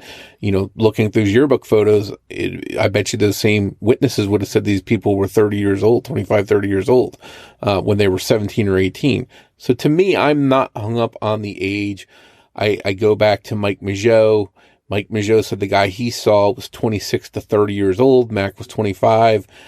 A lot of people just like to just dismiss Mageau and erase him like he never existed. He felt confident he could identify the person again. Everyone likes to say he didn't get a good look, but he said he was confident he could identify the guy. He gave key things up close, wide, round face, for example. There were things that he did provide up close and personal that, the Robbins, for example, who saw Zodiac from 50 feet away at night. Could you tell someone from that distance was heavy set, glasses, or crew cut? Absolutely. Could you define things close in their face, their nose, their eyes, their mouth, their ears? At that distance, I don't think you could have that definition. A lot of people like to say that there was a dome light on in the cab. It doesn't matter. We're not talking about 2 or 3 feet away. We're not talking about a broad daylight situation. We're talking about 50 feet away at night. And anyone that says that you can make out every definition in line on someone's face, every feature of their face from 50 feet away at night is just, anyone making that argument is just simply wrong. You're going to have a more reliable, accurate depiction of someone if you're closer to them and if the lighting conditions are better. Those are the two ways to make something more accurate. Seeing someone from further away in poor lighting conditions is not the same. So for me, I'm open to the age. I'm open to the age also because of, Hartnell and Slate both said that Zodiac sounded like he was in his 20s. Now, again, you can't put as much weight in a voice description of someone as you can in a visual sighting, obviously. But you can oftentimes get an idea of someone's age when they're talking, if they're younger or older. And both Officer Slate and Hartnell felt that Zodiac was in his 20s. So when I combine all of that, I say I'm perfectly open to Zodiac being in his 20s. I go back to Falk giving this description of Zodiac in his 40s. Obviously, if Falk stopped Zodiac and talked to him and had a face-to-face meeting with the guy and he was outside his cab giving a description, that would be very compelling. That would be hard to argue if you're having a face-to-face conversation with someone that's standing outside your car. That's a little bit different than everything else. But the problem is, nowhere do we see it documented that was the case. It's all speculation that really happened. It's not documented any place. Falk said it never happened. And I trust Falk as far as I can throw him. For obvious reasons, he's changed his story so many times. He waited 30 days to send that memo of what he saw. Reason after reason I can think of to dismiss him. But the only way I would put solid weight in what Falk said, it was if it was documented, and if he was face to face with the guy having a conversation, that would be hard to dispute his description of the age. But since that's not documented anywhere, I don't really put any weight in what Falk claims he saw. That's basically the crux of the matter, isn't it? I believe 100% that Donald Falk stopped the Zodiac. I can't see any other option based on the timeline. You would contest that. So that's probably where we differ. I would gather if you believed that he did certainly stop the Zodiac, your thoughts may change a little bit. Well, again, if I get a document that shows that the next day Falk came forward and said I had a conversation with Zodiac, he was right outside my window, he was 40 years old. If I see that in writing, that it was documented, then I would certainly put more weight in it. But to this point, the only documentation we see from Falk originates a month after the sighting. And then, what we see in the documentary years later, he starts ad-libbing on all kinds of details and changing things up. So for me, I'm going to hold Falk in the category of very unreliable, and I'm not putting any much stock in what he says. So just to be clear then, do you say that William Andrew is the Zodiac killer, or how close to 100% are you confident? Because you never stated that Ross Sullivan was the Zodiac. He was your strongest suspect at one point, but I don't think you outright stated he was the Zodiac. You are much more confident of William Andrew. So is William Andrew the Zodiac, or are you a sort of 99%, 90%? Where do you stand on him at the moment? So here's my thinking. I'm 100% confident, in my opinion, Mac was the Zodiac. Now, not a shred of doubt. Not a shred of doubt. I'm realistic to know that I'm human and I could be wrong. I accept that. I'm not so blind that if a DNA confirmed someone else was Zodiac, I would gladly accept that and say I was wrong, and accept that. There are people out there I know listening right now that are so hung up on a suspect they wouldn't believe if the police came out and held a press conference today and said this person's prints and DNA matched this other person and it wasn't their suspect. I guarantee you they would not accept that. I would accept that. I know I'm human. I know I can make a mistake. I know I can be wrong. But based on everything I find, I'm confident he's the Zodiac because, again, I go back to the whole phone thing, which was just a theory that he lived that close. But to find someone who lived that close, that had an interest in ciphers and codes that we can prove did, that had handwriting, which the more and more I look at it, the more closely it resembles Zodiac. I was hoping that it would look nothing like Zodiac's and I would cross him off the list pretty quickly. And instead it looks a lot like Zodiac's.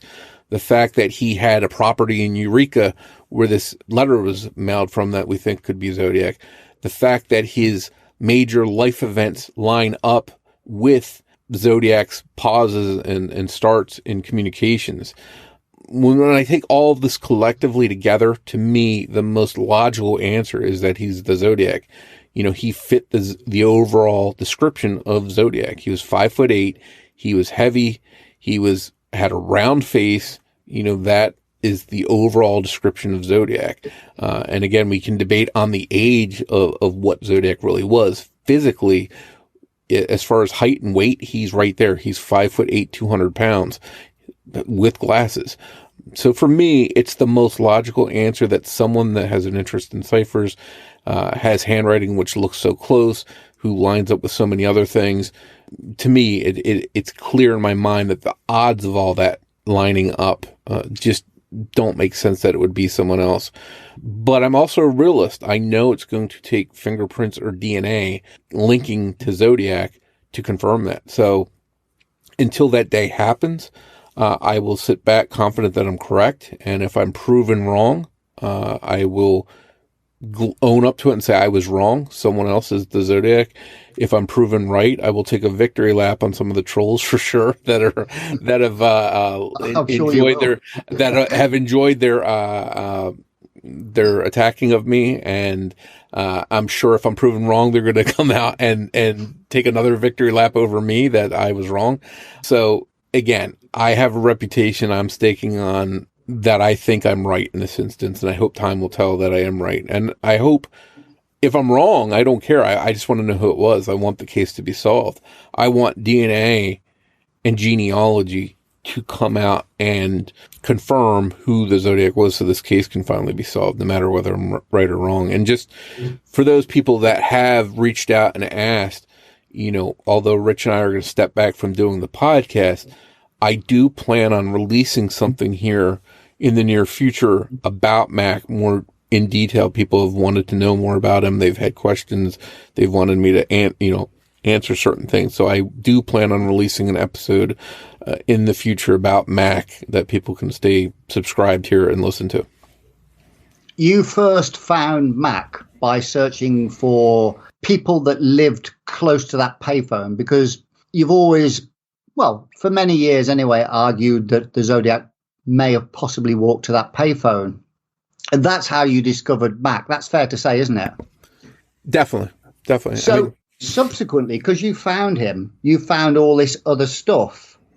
Now, putting that original finding apart, if you found all this other stuff since you found he had an address near the payphone, should I say, you found all this extra stuff about Mac.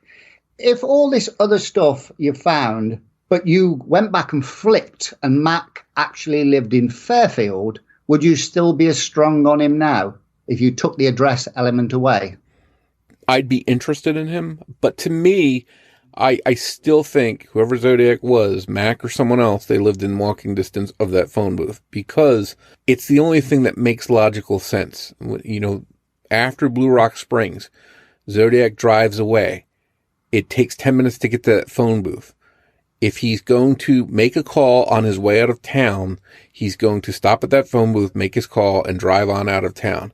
The fact that the call came 40 minutes later, there's a missing 30 minutes. It makes no logical sense that Zodiac's going to putter around, hang around, risk being seen, have a murder weapon in his car, possibly blood on his clothes. He's just going to spend all this time hanging out, waiting to make this call, and then leave town. It makes sense to me that he went home, he stashed his guns, he washed up, he parked his car, and walked back to that phone booth to make that call. That's the most logical reasoning that can explain that missing 30 minutes to me, because, risking hanging out with the gun, with the clothes, with the car, it doesn't make sense. He also, Zodiac also was hell-bent on selling this idea of a black man witnessing his car, describing it. A witness saw me at this payphone. He's trying to sell the idea that there was this mystery witness out there that saw him in a car. Meanwhile, I think it's the complete opposite. I think he wanted police to believe he was in a car and not on foot. He's overselling it, in my opinion. The age of the Negro male adult. It's selling.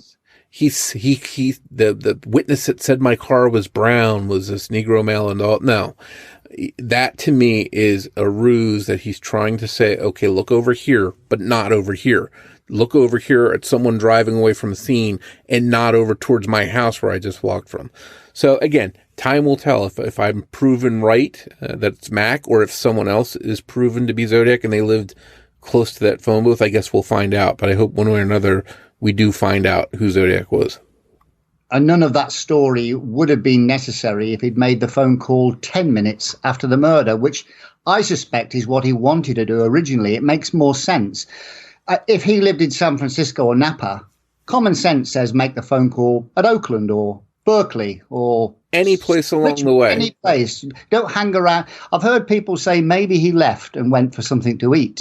And then came back. And maybe just sat in his car writing the script and getting his confidence up. But we know that the description of the brown car was given almost immediately. So it's foolish. He can't guarantee he's killed both suspects. And he doesn't want to be hanging around in that car just 3 miles away.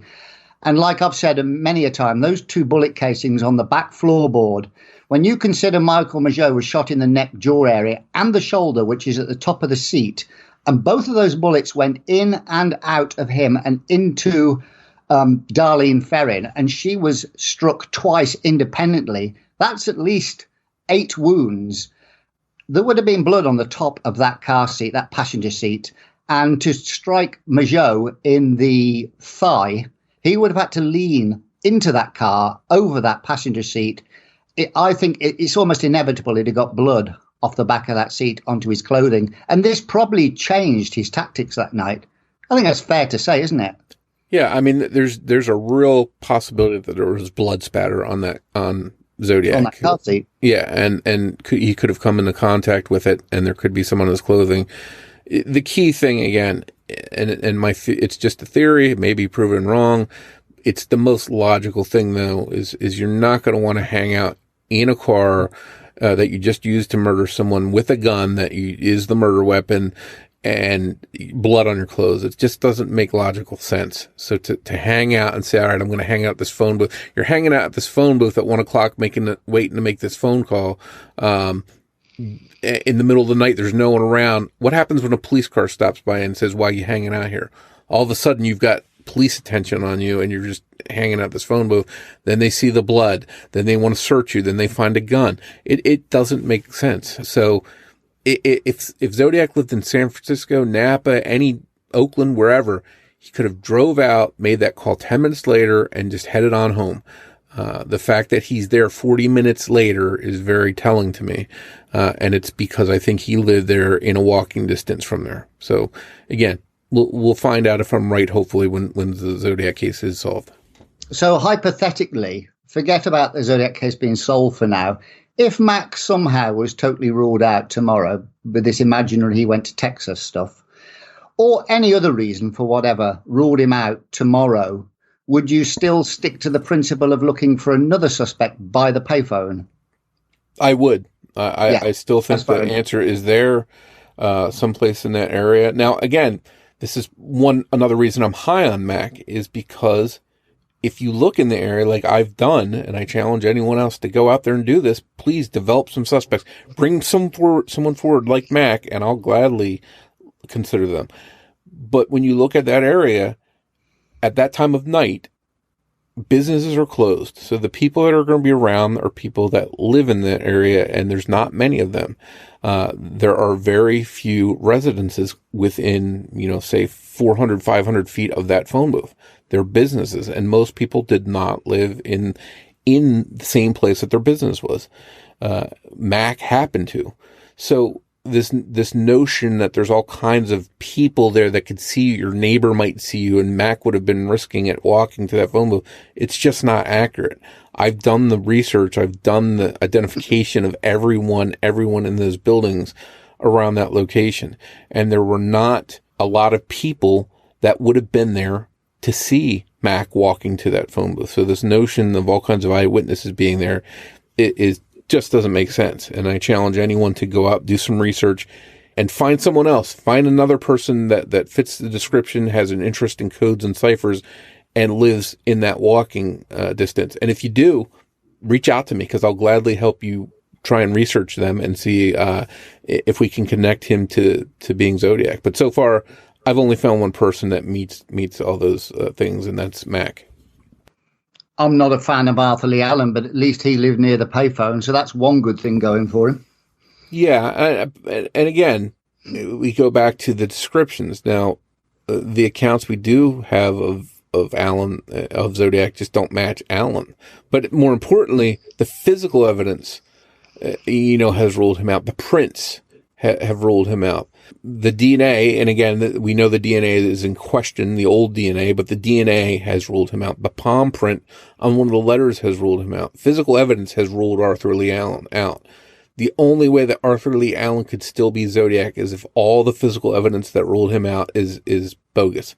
So, to me, Allen is just a big rabbit hole in this case that gets a lot of people's attention when he really shouldn't get their attention, because at this point, unless all the physical evidence that ruled him out is inaccurate, he just wasn't the Zodiac, just plain and simple.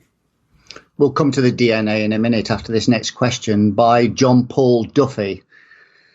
He asks, do you think the sloppy handling of Lake Herman Road scared the Zodiac from communicating earlier? Do you want to answer that first? It would be pure speculation on my part to say why he didn't communicate with police sooner. Again, I'm just thinking of a couple possibilities. Perhaps he was out of town. Perhaps he wasn't in the area. Perhaps it wasn't his primary motive to communicate with them, but maybe as time went on and then he finally does a second attack and he wants to interact with police, he finally starts writing them and making calls after the second attack.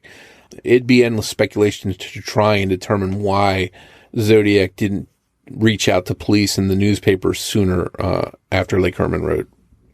I would say that I don't really think there was sloppy handling at Lake Herman Road. The police report, and they interviewed many people, I thought was quite thorough.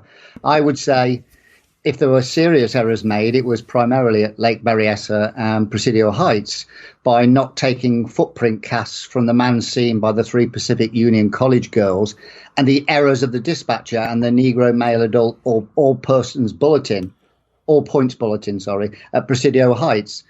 I tend to think the Benicia and Vallejo crimes were handled pretty well, considering the technology available back then. I don't think the Zodiac communicated for 6.5 months because he was probably savouring the newspaper reporting on what many consider to be his first murders. So maybe that was the reason. And as he gained confidence, his crimes got closer together. Absolutely. And just to your point, too, we talk about the investigations. Again, I know that in the Vallejo, in the first Lake Herman Road attacks, they did go through and ask witnesses to come back in for multiple statements. They did drive with James Owen, according to what he told me, and have him time out the route. They did look at everyone's watches and clocks and sync them up to get an accurate time of whose clocks were fast or slow. And they built this timeline. So I think they really did a good job there in that case. The Blue Rock Springs investigation was quite extensive. Now, again, you're right. They should have probably went back and casted those prints at Lake Berryessa.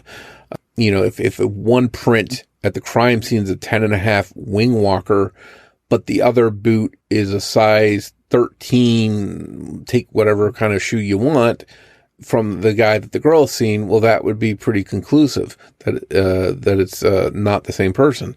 And then it wouldn't be as important. I talked to Ken Narlow, who told me that the guy that was watching the girls chain smoked and had a lot of cigarette butts outside where his vehicle is parked. And he regretted not picking them up and holding them for evidence, because they would undoubtedly, had they been saved, could provide a lot of DNA. And he regretted that, not doing that. But again, part of the issue with this case is the time that it happened, 1969. They didn't know anything about DNA. They didn't have the forethought to know that something like that could happen. I don't even know if you could determine someone's blood type from the cigarette that they smoked back then. So I maybe they just thought there was no value in picking up those cigarette butts at the time based on what the technology was. We sort of go back to, if Zodiac did the same exact crime right now, he would not last very long. He'd be caught fast, especially since we have surveillance cameras and traffic cameras and things like that. The technology is just so much better now that someone doing exactly what Zodiac did back then right now would be identified very quickly. Do you think if the boot prints had matched from the area where the three girls saw the suspect to the crime scene, we would have to take their sketch more seriously than the Presidio Heights sketch because it was in daytime for a much more prolonged period, and that would pour great doubt onto the Presidio Heights sketch? Absolutely. I mean, if that boot track was a 10 and a half wing walker at that scene where that guy was, then that would undoubtedly mean that it was Zodiac. So we'd have to, now I don't say we just, take one suspect's or one witness's account over the others.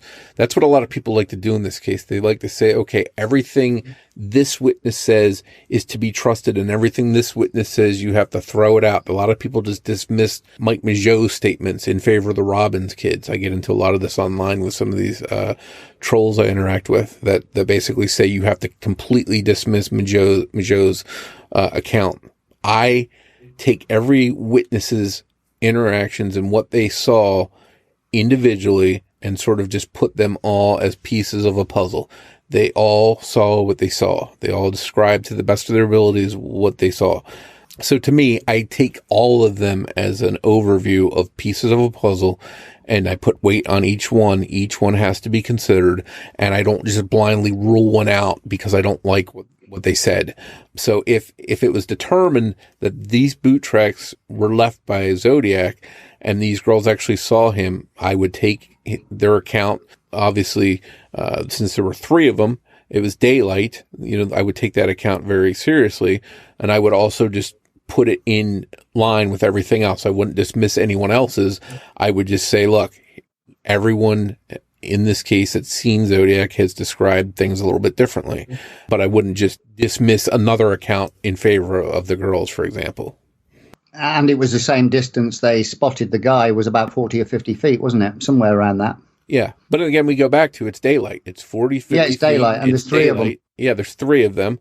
They're older, so they're adults.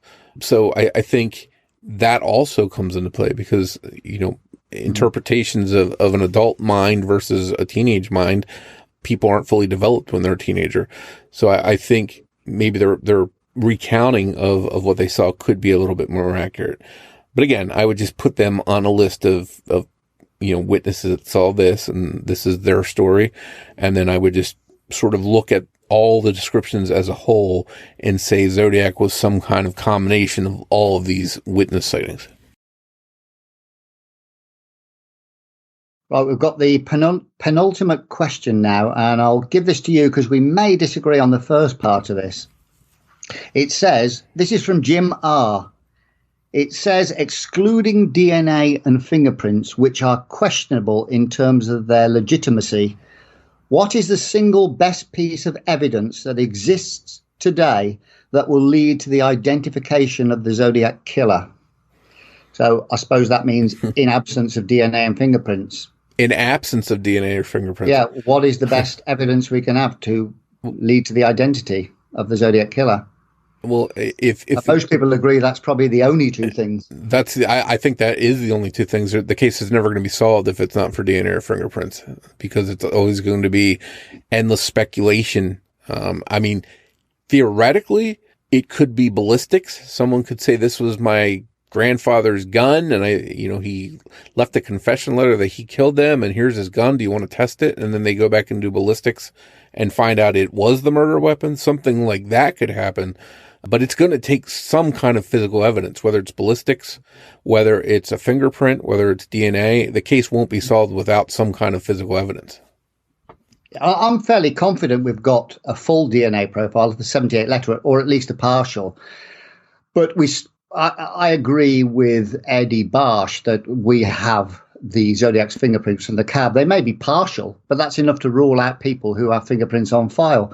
What I will say is, if we find Paul Stein's shirt piece or the keys or wallet in somebody's belongings, possibly newspaper cuttings in a scrapbook, something like that. But what I did read a few years ago was a new technology of identifying protein markers in people, particularly in hair samples. And we know there's a hair on the back of the Paul Stein stamp. And it says proteins are more stable than DNA and more abundant in hair. So any advancements in science other than DNA and fingerprints, such as this protein marker thing, because many things are unique to an individual, not just DNA and fingerprints. So advancements in science may identify the Zodiac killer that we just haven't dreamt of yet. Well, and we've got to be careful, too, because even something like that, using it from underneath a stamp, which could be anyone's that came, that was in the mail system, that could be anyone's hair that was under there. So I'm a firm believer, as I think you are, that we should try and identify every person connected to every piece of evidence and put them on a big list and one by one rule them out as Zodiac. If someone hoaxed a letter in 1978, identify that person and then go down and check off the list and see if they really were the Zodiac, or if you can rule them out, exclude them. But I think one way or another, they should be identifying all of the people that all of the evidence leads them to in this case. I think it's going to come down to, again, physical evidence of some sort. It's not going to be a confession. It's going to take some kind of physical evidence. Finding a box of newspaper clippings, finding a confession letter is not going to be enough unless, if a confession letter contained some crazy detail that police have held back and only the killer would know, they might be satisfied with that. But I don't even think that would satisfy them. I think they would still want physical evidence. I know, and everyone I've talked to behind the scenes in this case, they want physical evidence. And the best place that I think it's going to come from, that I think is ultimately going to solve this case, is from the letters that he sent from under the envelope seals. I think that's what's going to be what solves this case. And I'm just throwing out a theory that what's taking so long is that they have a mixed DNA profile. It's Zodiac's mixed with someone else's DNA. And when you have that mixture, it's hard to do the genealogy that solves these cases. That doesn't mean it can't be done. At some point, technology advances in DNA every couple years, and they may be able to extract more easily the Zodiac's DNA and identify it using the genealogy that we're seeing solve so many cases. So I think we still need to be patient, but that's my best explanation of why it's taking so long to do genealogy in the Zodiac case. Of course, we also have to consider that the storage of the letters degrades the DNA, so that could be an issue they're running into.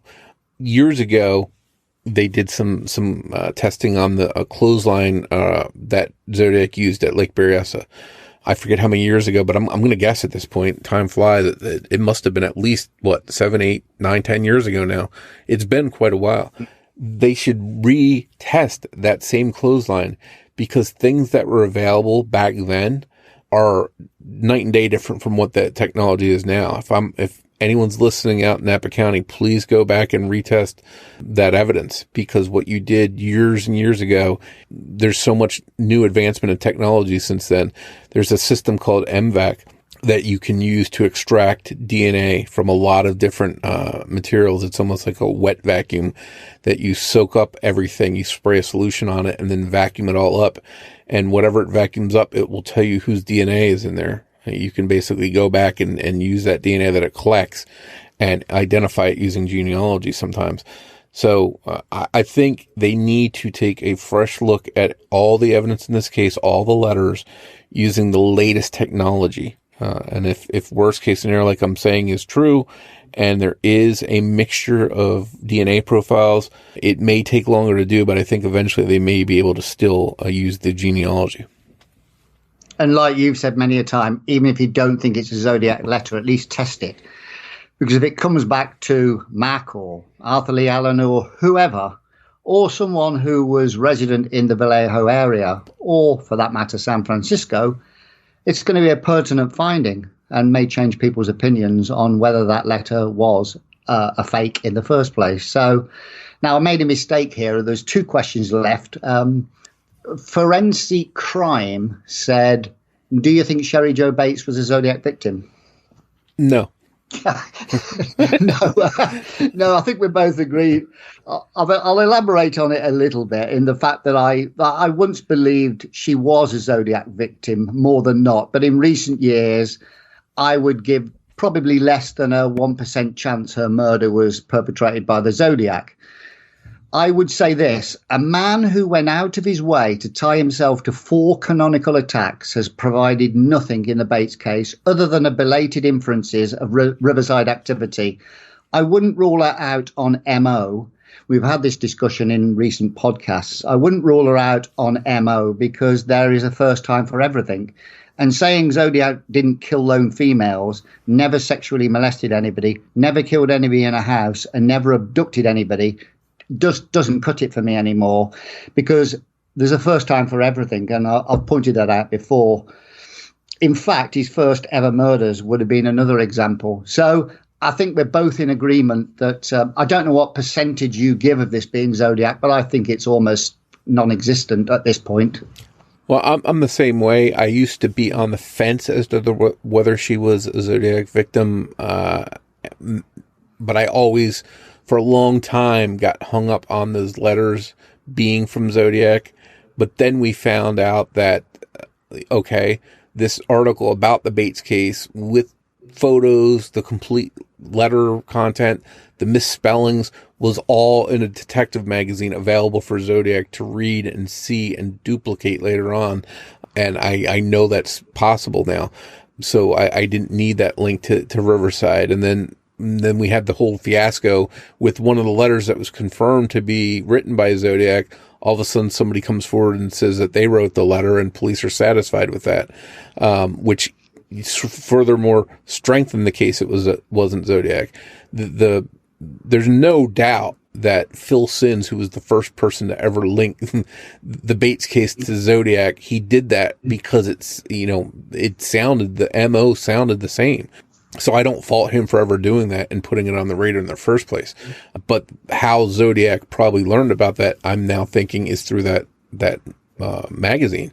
And then to have the failure, if that writing is in question now as not being legitimately from Zodiac, that just weakens the case that it was him. But that whole MO of taunting the police, sending letters and everything, that was very much like Zodiac.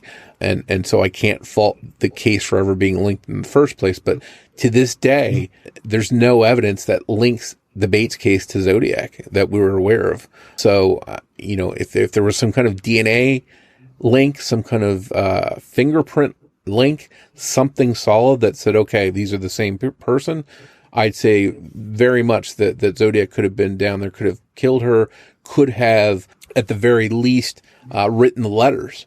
But we don't have a physical match. Now, what I'd like to see them do, and this is sort of aside from the Zodiac case, I'd like to see them solve Sherry's case, whether it's Zodiac or not, because I think it's very solvable. They've had blinders on for 50-something years, and it's ludicrous. They're so hung up on this guy that's known as Bob Burnett that they've really stuck to him and not been open to anything else. Meanwhile, there's cigarette butts. There's a piece of physical evidence that's a hair with blood clot in Sherry's hand. These are things that they should be using to do genealogy to get a profile for the actual killer. They claim they can only get mitochondrial, don't they? Yeah, but again, we go back to some of the stuff they can do now they couldn't do just 5 years ago. Yes. So I don't know. They're very tight-lipped about what they're doing, what they're not doing, but things they couldn't do back in 5 years ago, they may be able to do now. I'm shocked that Sherry's case isn't solved. To me, it's whether it's Zodiac or not, her case should be solved. And I'm just shocked, and I think they've had blinders on this whole time. And I hope that somehow, some way, they see the light and say, let's stop chasing this one person. Let's do genealogy and let the path go where it goes instead of trying to lock in on Bob Burnett. Here's something to ponder that I brought up in a previous podcast. Is it fair to say that not everybody is convinced that the 13-hole postcard is Zodiac? Yeah, I think there's a lot of speculation. I mean, there's people that still think that the Lake Berryessa attack wasn't Zodiac, or that the Halloween card to Avery wasn't Zodiac, or there's always going to be speculation and theory and disagreements on theories. I think that's just something we're going to have to live with in this case until it's solved. The reason I bring that up is because if you don't believe the 13-hole postcard was the Zodiac killer, but you believe the Halloween card was, as most people do, we're all fairly convinced that the little list letter was the Zodiac killer. So he releases the little list letter. It wasn't published immediately, but he sent the little list letter. And in it, he goes twitch and squirm and scream and all that, which we know is linked to the confession letter. Then if the 13-hole postcard wasn't his next communication was the Halloween card, the first time he ever signs off with a Z. Therefore, he uses twitch and squirm from the confession letter, and then he uses a Z from the Bates letters, if indeed that is a Z, in 2 consecutive communications just before the crime is connected with Paul Avery, although he wasn't the first, to present it in the newspapers. That is a bit of an uncanny coincidence, isn't it? Yeah, I'd say so. So, final question from Nicholas Bolton. He says, though you didn't discuss it at length on the podcast, I'd like to know if, for your last episode, you'd be comfortable giving listeners your thoughts on Zodiac's psychological makeup or what his motivations might have been. Well, so interesting, as I mentioned earlier, I plan on releasing some kind of episode about Mac here, so stay subscribed to this podcast. And in that, I hope to have on Dr. Lee Meller, who's a co-host of mine on my other show, Citizen Detective. He's a criminologist who has done a profile on Zodiac, and later on he did go back and compare my suspect to that. So this is a trained professional opinion, which I hope to have on, and I think listeners will find it interesting, whether it's related to Mac or not, just having a professional's opinion. I also plan to hopefully have on someone that's a profiler who has done work on the Zodiac case. So again, stay tuned, and we'll hopefully have that stuff on. But as for my untrained opinion, again, I'm not a professional. I'm just someone with a theory like everyone else. So, take that for what it is. I don't think Zodiac was a 2-man team. I don't think it was MK Ultra. I don't think he was in some kind of cult. I don't think all these crazy things that people throw out there. I think this was a guy that was lonely, that was jealous of couples that had intimate relations that he couldn't have. He wasn't successful with the opposite sex, and he grew to despise that and felt left out, felt angered, whatever the reason may be.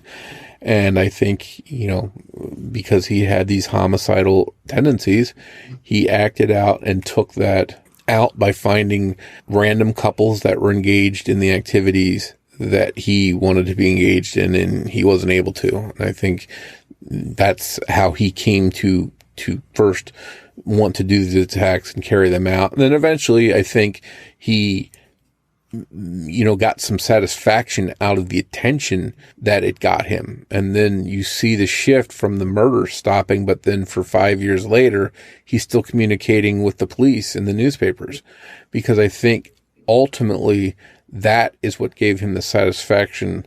And I think that's who Zodiac was. And I think that at some point there were some life changes for him, that part of him burned out. A lot of times homicidal tendencies, as people get older, do end, they do phase out. And that may have been what happened with him, but also life events, getting married, having kids, things like that, could certainly be a life-changing event that sort of puts a new chapter in his life. Sometimes these killers are able to stop. They are able to go on to other things. There's this theory out there that serial killers never ever stop until they're caught, and it's just not correct. I agree for the most part. Yes, I'm glad you brought up Lee Meller, because I wanted to bring up I would bring up Richard Walter, who Mike Rodelli brought up for his book, who gave a profile of a power assertive killer. And he uses that to propel his case for Shelkovali. Now, what I would say is attempting to build a psychological profile of the killer is obviously a very dangerous thing. I probably agree with Ray Grant that at the very least you would have to sit down and talk to the killer over many days. And even then, you are reliant on that killer who is capable of playing mind games. I would go as I agree with you in the sense that the killer was a narcissistic braggart, lacking empathy, who only committed the attacks to achieve the publicity. I think that the murders themselves were incidental to the attack itself. He just wanted to do an attack to gain the publicity. Now, several victims were alive when he left the scenes, so I don't believe the murder was his primary motivation, just the letter writing. And this is where we go back to you talking about Lee Mellor. Ask 100 profilers and you will get many varied profiles of the killer. A person with a suspect, which is pertinent to you and Mike in a way, will choose the profiler who gives the best representation of the killer that matches their suspect. Is that fair to say? Because you've got ample profilers out there, but if you are going to write a book like Mike Rodelli, you are going to choose a profiler that conforms to what you believe your suspect is. You're not going to choose a profiler who says the complete opposite to what Shelkovali is. So isn't selecting a profiler to back up your claims a weak argument? No, well, here's the thing. I think you hit the nail on the head. If you're selling a book, you're not going to bring someone on that completely shatters your theory or your thinking. Let's put that right out there to begin with. You know, in my case, it happened to be that before I ever, told Lee Mellor about Mac, he had done this profile independent of me. I had nothing to do with this profile. And when he started talking about this profile and I listened to it, I said, well, this sort of matches Lee. So on his show, I went back and we talked and I said, listen, I want to run this suspect by you and see how he fits into your profile. And it just so happened that he did in a lot of ways. Profiles, psychological profiles, geological profiles, they're not evidence. They're just tools in the tool shed that we can use to sort of help us maybe understand, to get different ideas. They're never, they're not like physical evidence. So they're just opinions. They're theories based on training, based on previous cases, based on data. But at the end of the day, it comes down to solid police work and physical evidence. And that's what I think it's ultimately going to take in this case to solve it is going to be some kind of physical evidence that solves the case. Then we can go back and reverse engineer and see how Zodiac fits into these various profiles and where he lived and things like that. Yeah, I listened to his podcast the other day again, just to make myself aware of what he was saying. So it was good. Yeah. Again, it's just having people on that can share their opinions based on their training, based on their expertise. It's always good to listen to that and take in some points that they make. But at the end of the day, it's just a tool in the tool shed. It's just an opinion. It's going to come down to physical evidence. And I hope that there is physical evidence that solves this case. Well, that's the finale then, Mike. Yeah, it's been really good doing this, and I appreciate everyone coming in and sending their questions and taking the time. Had a lot of people tell us that the podcast is great. I'm also fascinated by the people that legitimately hate me and troll me on a regular basis that listen to the show. But again, Tootie and some of the others, I thank you for listening. It's definitely been interesting. And again, I want people to know that we're not saying this is the last episode forever. We may do something down the road. If there's more to talk about, if there's new ideas we come up with, obviously breaks in the case, news in the case, we'd come back and do an episode. And I'm definitely going to be releasing something on Mac in the near future. So don't unsubscribe from the podcast. Stay subscribed so you find out what we're doing. Yes, it's been great working with you for the last 18 months, in fact. I was wrong last time when I said 15 months. It's been 18 months. So it's been a good journey, and I hope we've added some new information that people didn't know before, because we've tried to push the boundaries a little bit. And as you said, we're not going to draw a line under the podcast. We're going to put it into hibernation until some new material comes along, and then we will possibly reinvigorate it for a few more episodes. Yeah. And I'm sure people can still contact us too if they have ideas for things they'd like to hear about in the future. Maybe they'll give us some other stuff to contemplate on doing episodes about. Fantastic. Thanks everybody for listening. Yeah, and thank you, Rich. You've been a great partner in this. Yes, and you, Mike. It's been a good trip. Yeah, great experience. Thanks for joining us for this episode of Zodiac Speaking. Please make sure you're subscribed to the show wherever you're listening now, so you don't miss a single episode. If you want to follow or interact with us on social media, we'd love to hear from you.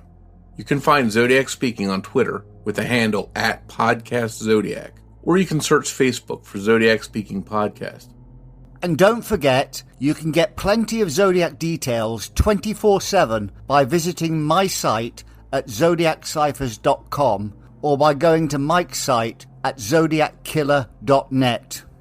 If you'd like to help more people find Zodiac Speaking, please take a moment to rate the show and leave a review of it on your favorite podcast player or app. On behalf of Rich, this is Mike Morford, and I'd like to say thanks again for listening, and we'll see you on the next episode of Zodiac Speaking.